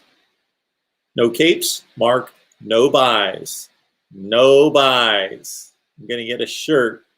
No buys. All right, we've heard this promoted before. Here's the proposal. Samson Simpson. And I apologize to anybody if I mispronounce your handle. I don't have my contacts in, and I've got the screen blown up. Samson Simpson. What if college football went to a European club soccer model where if you don't perfect, you get relegated to the lower division? Okay. I understand the thought process there. I can respect it, but doesn't work. It would tear college football apart, and I will explain after this phone call. The call will start at the beep. Oh, Mark Rogers TV, the voice of college football. Who's on the line? Voice of college football, Mark Rogers, Dave Greenshield. How are you, sir? No buys. Why no buys? Have you heard me not explain this in the past? No, go ahead. Okay, here we go, Dave. And I apologize because you probably called about something else, but a number of people are commenting about buys and proposing 14 teams and 6 teams. And okay, so let's say that we've just completed conference championship weekend in December. And so now we move on to our playoff format of however many teams, but it involves buys, whether it be 6, 10, 14, whatever. Right. And we have buy.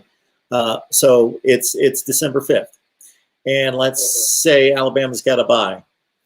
And they are going to play the winner of Oklahoma and Oregon. Okay? All right. So let's say that Oklahoma-Oregon game is going to be in about 2.5 weeks, about the 17th of December. Then a week later, they're going to play Alabama.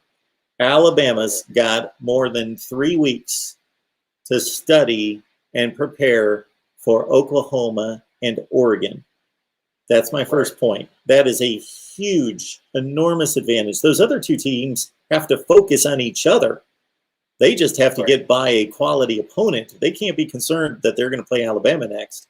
Alabama's going to sit there and wait and be able to prepare for both of those teams at the same time. Okay, that's number 1.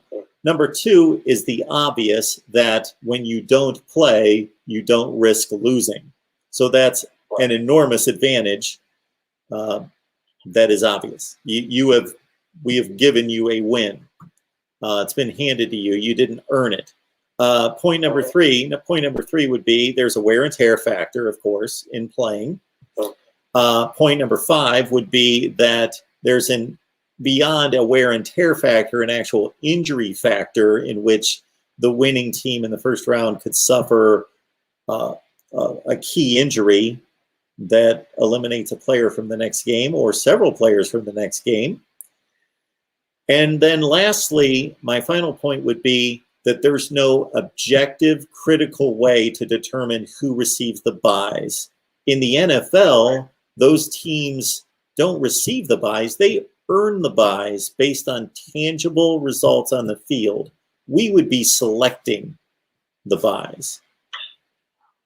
I just want to say, first of all, I know that I went over the class playoff format. Yep. And he had thrown out a 10-team one, which has buys in it. And the more and more I've thought about it, just in general, I've come around to an 8-team playoff as being about right. I'm not.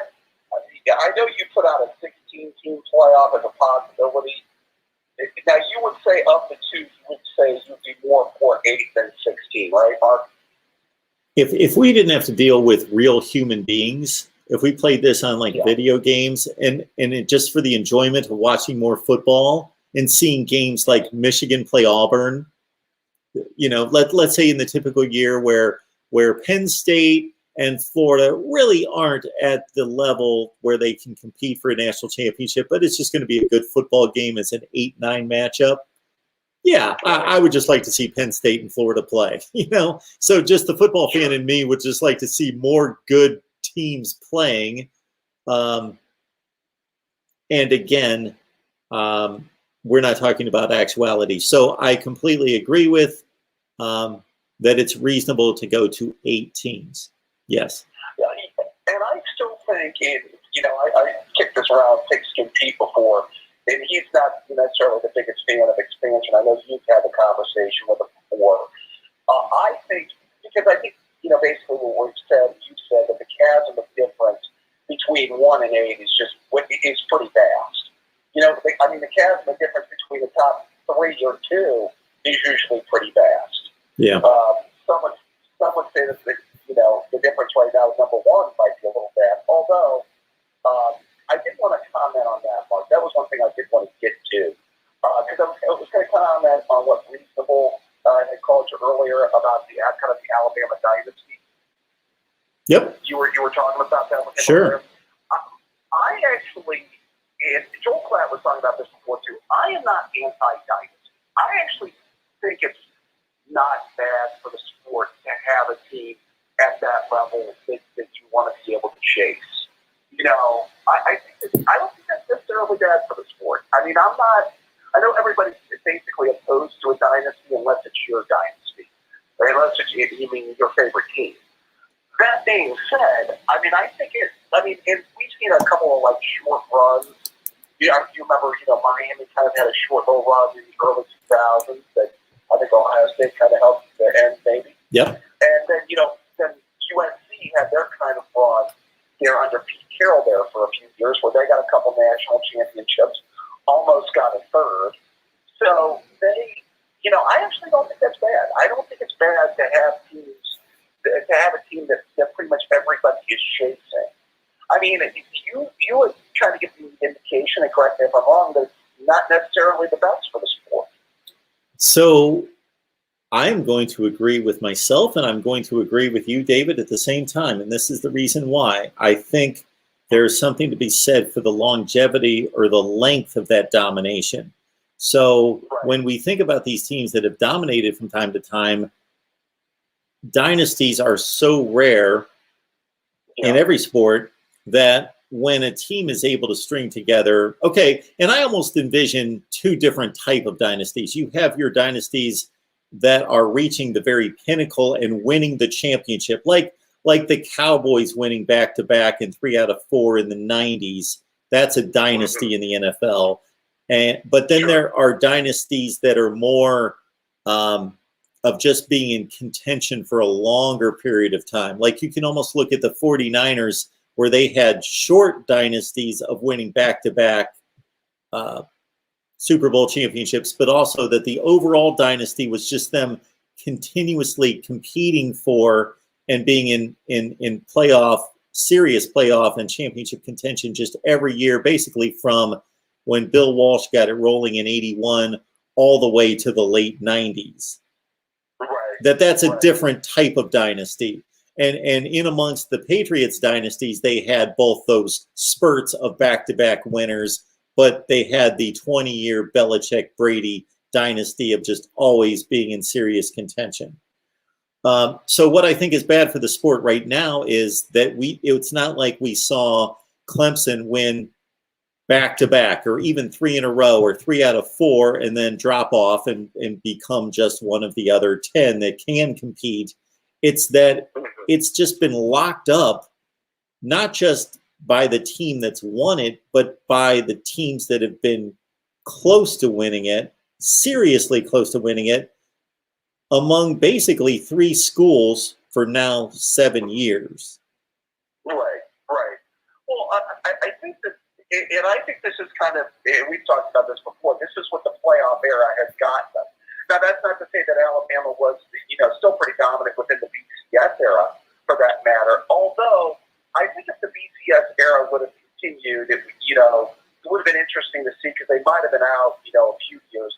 They obviously wouldn't have got in 2017. Although, for that matter, Ohio State wouldn't have gotten in 2014 in the BCS era.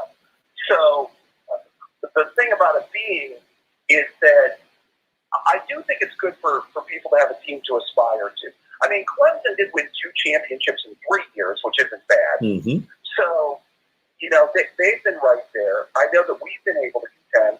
And I actually think that the SEC schools, here's the thing. I mean, the bottom line is if you look at a team program like a Georgia, which is the program in the SEC that recruits the closest to the level that Alabama does, the one thing that Georgia's not been able to do is what LSU did to break through, which is obviously find their quarterback.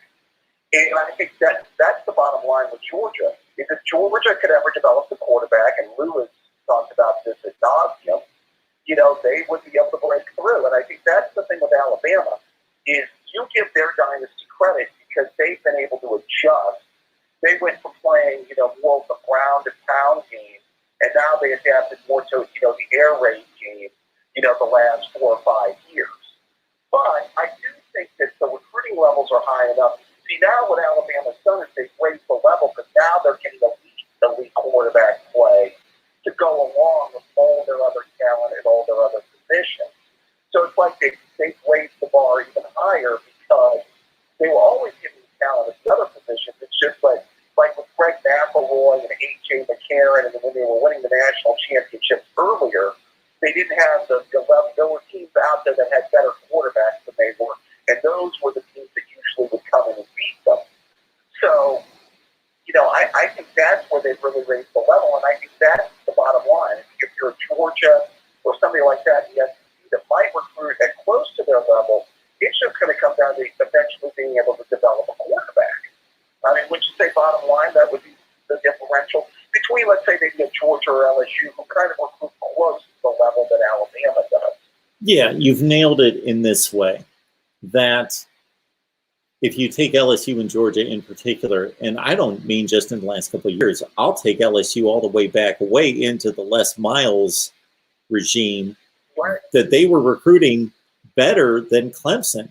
If you take the rankings year to year to year, but the difference is LSU never found a quarterback until Burrow in 19, and Georgia, to your point, never found the quarterback or let him slip away, and therefore that quarterback position, to further tweak the recruiting rankings, there should be some added component or value given to the quarterback in the recruiting rankings, because as Clemson proved, you can bring in the 7th best class and the 9th best class and the 4th, and you can have a roster comprised of roughly the 7th or 8th best class in the nation. I just saw the graphic yesterday, and we see it every National Signing Day, where they look at the national champions and their average recruiting rank that comprised that particular roster. And the Clemson ranks were like 7 and 8 in the country. Right. But they had Deshaun Watson and Trevor Lawrence. And so that made up for the gap, because even though you would think this is not the NFL, you would think, okay, the 7th best recruiting class, they should be able to compete for a national championship. No, that's a really good class, and it's a really good team, but it's the makings of a 10-2 team that's not going to compete for a national title, because we've seen the drop-off between being in the top 3 and being in the top 10. But if you've got the quarterback, then you can make up for those 7 or 8 spots. Right. Well, I actually think that the Ohio State team that beat them at 14 might have been in the playoff era with the weakest quarterback to ever beat the Alabama team, with Jones. Because obviously Jones was a good college quarterback, but he wasn't Deshaun Watson or Trevor Lawrence. So, but that Ohio State roster, I think that just shows you how good that Ohio State roster was in 14. So, one last filler for Georgia, by the way. If you're Georgia, Justin Fields, Trevor Lawrence, and Deshaun Watson all played their high school football in what state, Mark? I believe in the Peach State. That's going to be a killer, wouldn't you say? Sure. Yeah. Can you imagine if 3 quarterbacks of that status had played their high school football in Ohio and Michigan was winning national titles like Alabama is? Right. Well, hey, we did get LSU Burrow, so Sure. there you go. Hey, before I let you go, Mark, real quick, and I know you don't follow it, give me a Super Bowl pick. Well, I follow it. I love the NFL. Oh, okay. I just don't dissect it. I just don't. I used to. If you would have caught me 20 years ago, I knew more about the NFL than probably college football. I love the NFL. I have my thoughts about certain. I won't go into anyway. I really don't have a pick. I think it's a toss-up. My goodness, I'm rooting for Kansas City. I guess I'll pick them to win. How about 34-31 Kansas City? I'm going to go 35-28 Kansas City. I just think they're the better team. I heard Kellen Cowherd say the other day, and I've heard him do this before, and I don't know what service he relies on, but he takes the rosters. He doesn't personally take them. He's referring to a service that does this. Maybe it's Pro Football Focus. I think it might be, that ranks the players on each roster. And so he was basically saying the other day where Kansas City has the highest end players. If you look at, okay, here are the 20 best players playing in the Super Bowl. 14 of them are with the Steelers and only 6 are with the Packers. So the Steelers should win the game, kind of that analysis. So the Chiefs have the very tippy top of that list, but the Buccaneers have more depth on that list, apparently. I agree. I think that stat held true last year when they played San Francisco. I think if you rank the top 15 or so players in that game, San Francisco had a majority of them as well. But obviously last year, Kansas City was clearly better. But back to being better again at the most important position. So. Yep. Yeah, so I will enjoy the Super Bowl, and I'm even contemplating having a live stream after the Super Bowl. Okay. Well, if you do, I'll give you a call, my friend. You cool. Have a good one. Thank you, David. Appreciate it. Take care. Yeah, we don't want to mix the NFL in here, but we did provide some NFL playoff predictions the last couple of years with the betting odds with Steve Merrill once the bowl games and the national championship was completed in college football. And actually, if you would have caught the very commencement, the birth of this channel, when it was called On the Mark, for however long that lasted, I talked a lot of NFL. So, truth be known, I enjoy the NFL just as much as college football, just for different reasons. It's still football, so that's the basic reason. That's 80% of it, but for different reasons. And can probably do a better job of discussing NFL history than college football history. Or it's about the same. All right.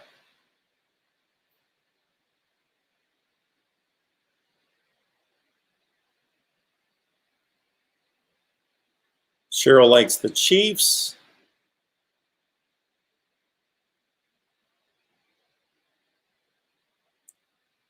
The Rod Farvis Gut says Tampa Bay is going to win. Independent Fanatic says Tampa Bay wins because of Brady. who threw 3 interceptions in the NFC Championship game and still won the game. What Tom Brady's accomplished can't be overstated. Like, for me to try to put it into words, and I would just be restating what's been talked about many, many times. He has been rather fortunate at times.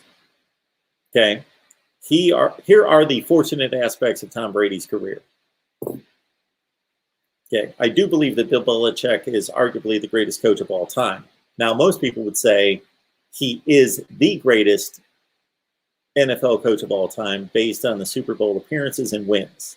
That's not how that's a portion of how I rate and evaluate players and coaches, but that's not the end of it. I don't say, oh, this coach won 2 Super Bowls, this coach won 1 Super Bowl, he's better than him. No, that's put into the column. That starts the argument, that starts the conversation and the comparison, but that's not the end of it for me. So I don't necessarily believe that Bill Belichick is the greatest head coach in the history of the NFL, but he is certainly one of the top 5 or 6. Okay, no question. But the greatest, I don't know. I can debate that. So Brady obviously had the greatest coach or the most accomplished coach in the history of the NFL and one of the 5 or 6 greatest for sure. So he had that advantage. He wasn't drafted in the year 2000 by who was awful in 2000.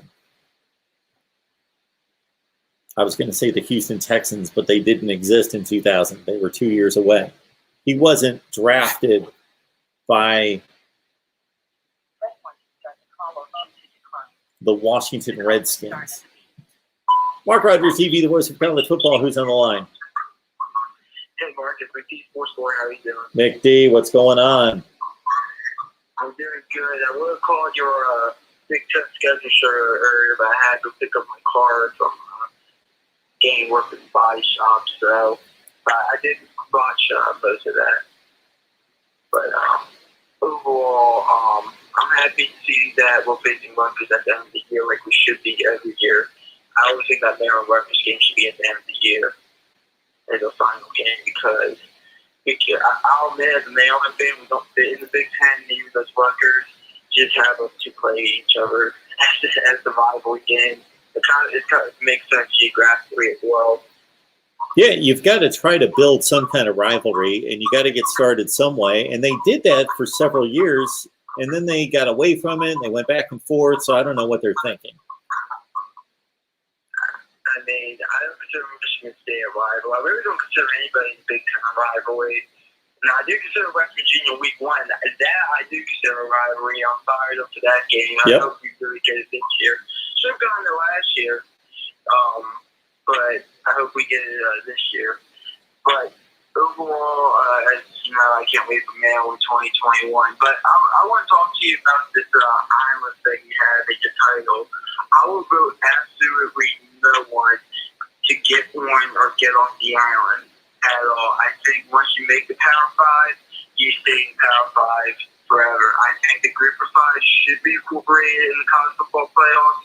And I know you were talking about buys earlier. I was the longest person sitting there saying a 16 playoff. And because the first 2 teams getting buys. And I went back and forth with you on that, and I lost the argument with you against that. And I'm for 18 playoffs.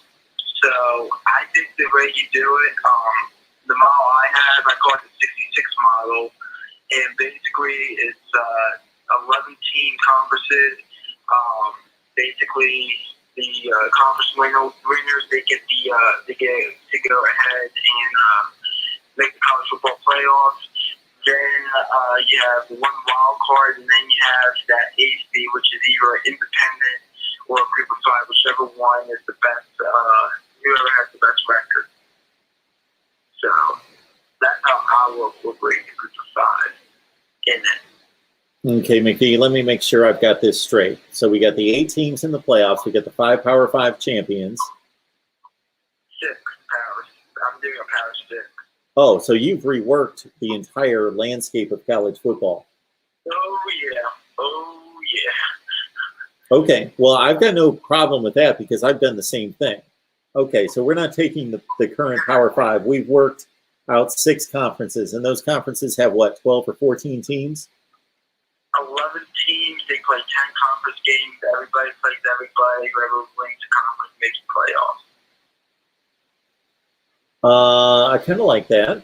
All right, 6 conferences, 11 teams in the conference. They all play each other, which that I think that gets completely underrated and undervalued by most people, that they just are comfortable with the SEC and the ACC in particular playing 8 games against 14 teams, and you're missing 5 teams in your own conference.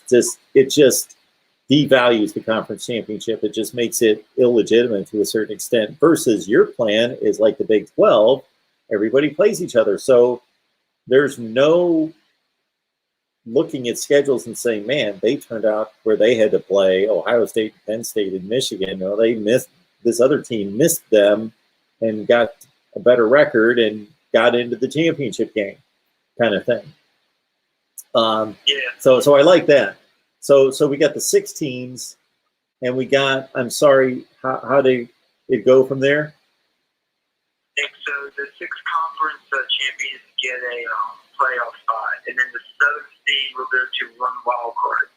And whoever that wild card is, it could be 2 group of 5 teams getting in. It could be an independent, like in my system. I have Texas and USC as independent in my system. And so it could be one of those getting in. And then that AC will be whoever has the best record between an independent or the group of 5. Wait a minute, McD. I was right there with you for that entire deal. I liked it. Okay, Texas and USC are independents. And those things, yep. Those are the only 3. Those are the only 4 in the country.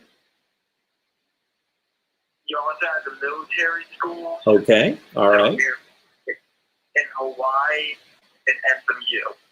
Okay, whoa, okay. So we've got 66 teams in these 6 conferences. Okay? Yep. And then you just ripped off maybe about 10 schools that are independents. Yep. Okay, so there's roughly 76 teams in the Power 5 now. Yeah, I would say yes to that, yeah. And then the group of 5 teams are still eligible. They still can get in the playoff because you're going to give them a spot, at least 1, maybe 2. Okay. So I got to say, I don't, if anything, I want to bring Notre Dame into conference play rather than making these random independents out there. But anyway, we'll not really dive into that. So I'm more curious about, how do you select the wild cards? So, one quick note, I don't know if this will change your mind. All the independents play each other. So my goal was to get the best game and the best and the most out of college football, like the best game. So you're getting Notre Dame, Texas, Notre Dame, USC, USC, Texas every year. Okay, all right. Why don't they just play in a conference then? They don't play in the conference because I couldn't really fit them in. And I also think those schools should stand alone independently. I think those are Notre Dame, Texas, and USC are the biggest 3 markets. And I think they can stand alone independently. Okay. All right. That's the only thing I don't like about it. But it's, I will say this. I've got a different system, but nobody's system's perfect. They're all there. At some point you run into a math issue and you got to make a tough decision and move somebody into a conference that you really don't like exactly. And so it can't be perfect. I worked it out about as well as I could, but still there were people that shot holes in it, and I understood, because you can't work a perfect system. Can't do it. And I have uniform schedules in this as well. I actually have the season of 13 games in this system, because I don't think 6 and 6 should be a bowl game. I think you should go above 500 for that. It was 10 conference games, 3 non-conference games. So what I would do is I would let outside of the independents. I haven't figured that part out yet. I'll admit it. But I will let the non-conference, you get to choose one easy cupcake in my system. The other two systems, you get to go play conference against conference. So you don't have an SEC versus Big Ten, 1 through 11, and it's basically you play off phase 2 is where finish the previous year. Let's say Alabama finished first place and Ohio State finished first place. You'll get that game that following season in the non-conference. Okay, I know that a lot of people agree with you because a lot of people have come up with that same thought process. It's almost like a basketball, taking from the basketball model of an ACC Big Ten type challenge. The reason I don't like that is because I don't believe that that's fair. You're basically penalizing the best teams in the country because they've got to play each other, where I'm trying to create an equitable schedule. That is true. You're not wrong about that. I mean, I was kind of just thinking have those challenges because so they could get a Power 5 coming in there.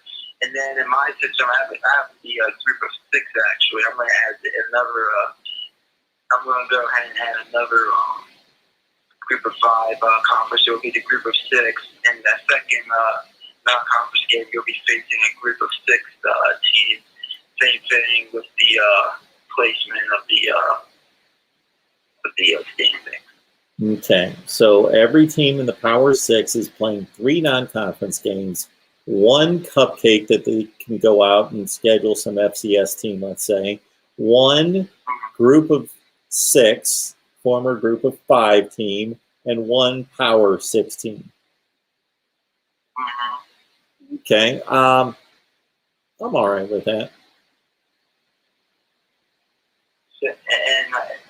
And the also in this as well, I'm also adding like 20 STS schools into it as well. Oh, okay. To make it work. Wow. All right. Well, I still like my system better, but it's I want it all on paper and a blog, so nice. To maybe make it sound more sense. I mean, I'm telling you over the phone, I can't. Sure. Today. But yeah, I mean, I think this whole, and I seen conversation point before that's in your title. I just think it's a bunch of nonsense. I mean, I know Kansas is a bad football school. I get it, but I mean, they have rivalries. Kansas State, Missouri. So they have rivalries in the Big 12. Kansas would be a Power 6 school in my system in the Big 12. So, Well, I'll tell you that it came to mind because of this. In all the conversations that we've all had in the last couple months about what needs to change with the playoff, it seems like most people favor getting rid of the group of 5 and just having the Power 5 play for the playoff. And so my thought this afternoon, it hit me, and I thought, well, if we're going to do that, and suddenly the Boise States and the UCFs of the world cannot compete for a national championship, which in all actuality they can't now, but at least they're told that they can. If we're banishing them to their own playoff or bowl system, whatever they want to do, then shouldn't we have the best teams competing against each other to then decide who should make the playoff for the championship? And so we know that there's a big overlap between the best group of 5 teams and the worst Power 5 teams. So why wouldn't, if we're going to banish the group of 5 off to play its own playoff, then why wouldn't we take the best of the group of 5 because we want the best teams competing for a champion? Why would Boise State want to be competing for a group of 5 championship thinking we're better than like 25 teams in the Power 5?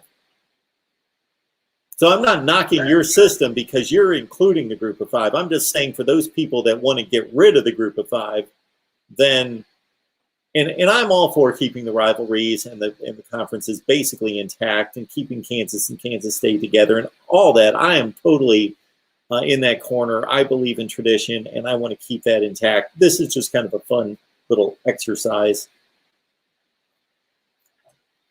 yeah, I mean, And you're not wrong by anything you said, but I'll make 2 points.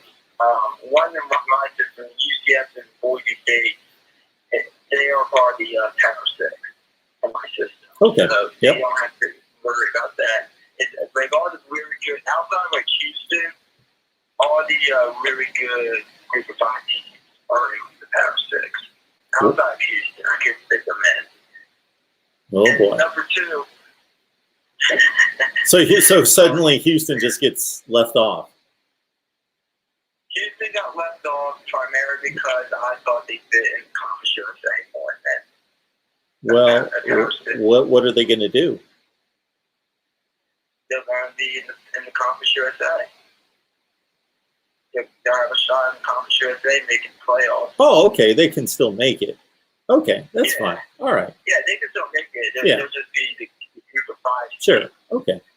or group of 6 rather. Yeah. But the one thing about Houston, I think Houston in 2016, I think Cincinnati in this upcoming season really have a legit shot of making the college football playoffs. Houston had Oklahoma and Louisville on their schedule. Louisville with Lamar Jackson on their schedule Yeah. in 2016. And they beat them both. They just choked games against Navy and someone else, I believe. Yeah. So I think Houston, in 2016, they were undefeated. They were going to be in the college football playoffs. And I think Cincinnati has a shot this year. I know they have Notre Dame and Purdue. I'm not too high on Purdue right now. But Indiana. They beat Notre Dame. Indiana. And Indiana as well. Or did they have both Purdue and Indiana? No, they've got Indiana. Okay.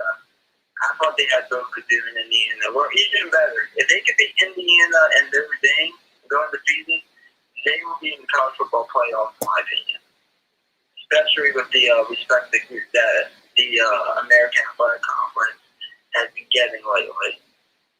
Well, in that case, you know what I want to see? I want to see the SEC champion go undefeated, the ACC champion go undefeated, the Big Ten champion go undefeated, and let's say the Big 12 champion go undefeated. Because I want to see chaos. And the chaos would be, okay, Cincinnati just beat Notre Dame and Indiana. And I want Indiana and Notre Dame to be really good, like 10-2. And then say, okay, we got a problem here. What's going to happen?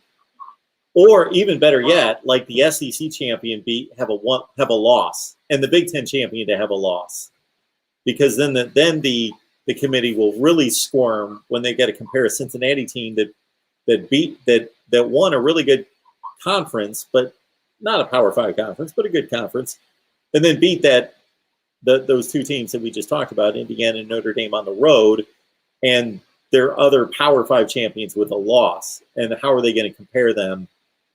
I would just love to see that. Well, I'll say this. I do not think a Big Ten team can make the college football playoffs this upcoming season without going undefeated, in my opinion. From what I'm seeing early in the Big Ten for 2021, I do not think Ohio State could walk in there at 12-1. You think if Ohio State, let's say they go out to, let's say Oregon wins the Pac-12. Can Oregon win the Pac-12 this year? Oh, yeah. Okay. Definitely. Let's say Ohio State beats Oregon. Let's say they trip up against Penn State or somebody, Iowa. Mm-hmm. They don't trip up like they did under Urban Meyer by 4 touchdowns. They lose by a field goal at the end of the game, and that's their one loss. And then they beat a top 10 team in the Big Ten championship game. They're not going to the playoff? They're not getting a top 10 team in the Big Ten championship game. Why not? I don't see it. I think it's Ohio State number 1. I think Indiana somewhere around 15 with Wisconsin and Iowa. Well, basically, you're telling me that all these teams are just going to beat each other all year. Yeah, I think and by the way, I think the Pac-12 champion is probably like 2-3 losses on their resume, even if it's Oregon. I mean, Oregon had trouble against Oregon State. They lost to Oregon State last year. The Pac-12 just beats up on each other. And I'm not, well, I won't say that, but overall, I really think if Ohio State wants to make the playoffs, or any team wants to make the playoffs in the Big Ten, I really think they need to go undefeated, especially if it's not Ohio State. Okay. Because I just don't see it. I don't see it. But I would push back on that. Well, there have been, well, I guess there's only been one Big Ten champion that lost one game, and did not make the playoff, and that was Ohio State in 2018. So it's happened. But they lost by 4 touchdowns to Purdue. Because, in my opinion, as long as Oklahoma goes undefeated, or Iowa State, I think a one-loss Iowa State team or a one-loss Oklahoma team, depending on as long as they split, because I think it's Oklahoma, Iowa State again in the Big 12 championship game. I think whoever wins the Big 12, even if they have one loss, and they just split, if it's Oklahoma, Iowa State will get in with a one-loss Big 10 champion. Because I just think those two teams are better than second place in the Big Ten. The second place in the Big Ten. Well, I think that you're basing your opinion too much on what you saw in 2020, but we shall see. Yeah, we shall see. Well, Mark, I just realized I've been over 20 minutes. I'm sure other people trying to call in. Take my call, Mark. Go Terps. Appreciate it, McD. Have a good one. All right, good stuff, good stuff, good stuff, good stuff. Great to see everybody on here. Appreciate all the fine comments here. And hey, you guys know what we got going. We're trying to build the best college football YouTube channel that you're going to find anywhere. There is room for more, though. We know that we collab with a lot of great people out there. Pigskin Pete and I get together every Monday, in particular at noon Eastern time. We're going to do that again this Monday. I was out of town last Monday, but every Monday at noon, right here, noon Eastern time with Pigskin Pete on college football coast to coast. And I'm going to unveil my scheduling system, my playoff system, and I've got so many. I'm probably going to leave a list. This is what I'm going to do. I'm going to take the list of content ideas. I'm going to copy and paste it. I'm going to put it on that community channel page, whatever. I don't know what it looks like to you guys, what it's called. I think it's called the community page. And I'm going to see what you guys think of what I should be producing here, because I'm going to go nuts. All right. We've got all these other channels. We would like you to subscribe, especially, please listen.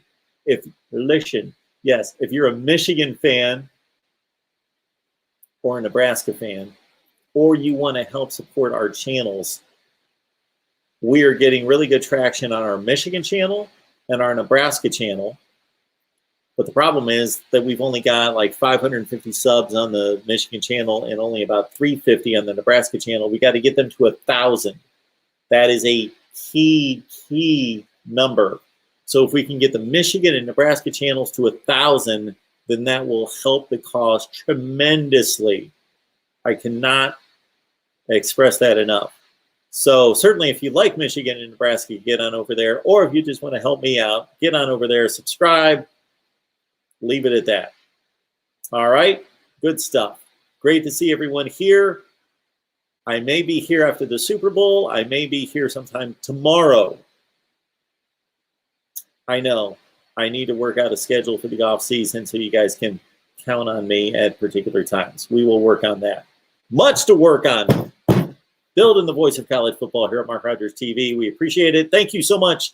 Somebody delivered a super chat and I missed it. I had it up there for a minute. I think it was Mr. TW. Yes.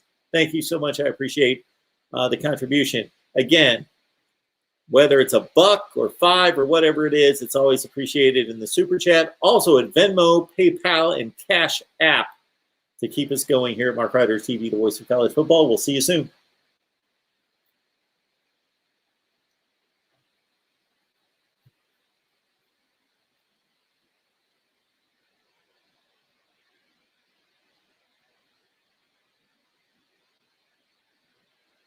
Thank you, Caleb. Big Glukes, collab with Uncle Lou. Is that for me? We collab all the time. We will some more. Definitely. Uncle Lou's the man.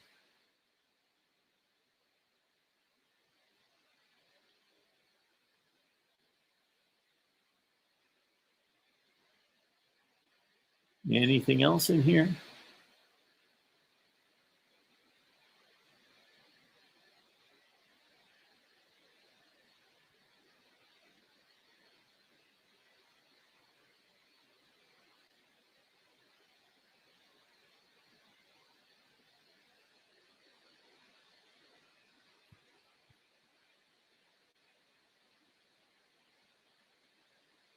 Thanks, Cheryl. Appreciate your help as always. Dependent Fanatic, thank you so much. And the Rod Farbaugh and everybody else. You guys are the best.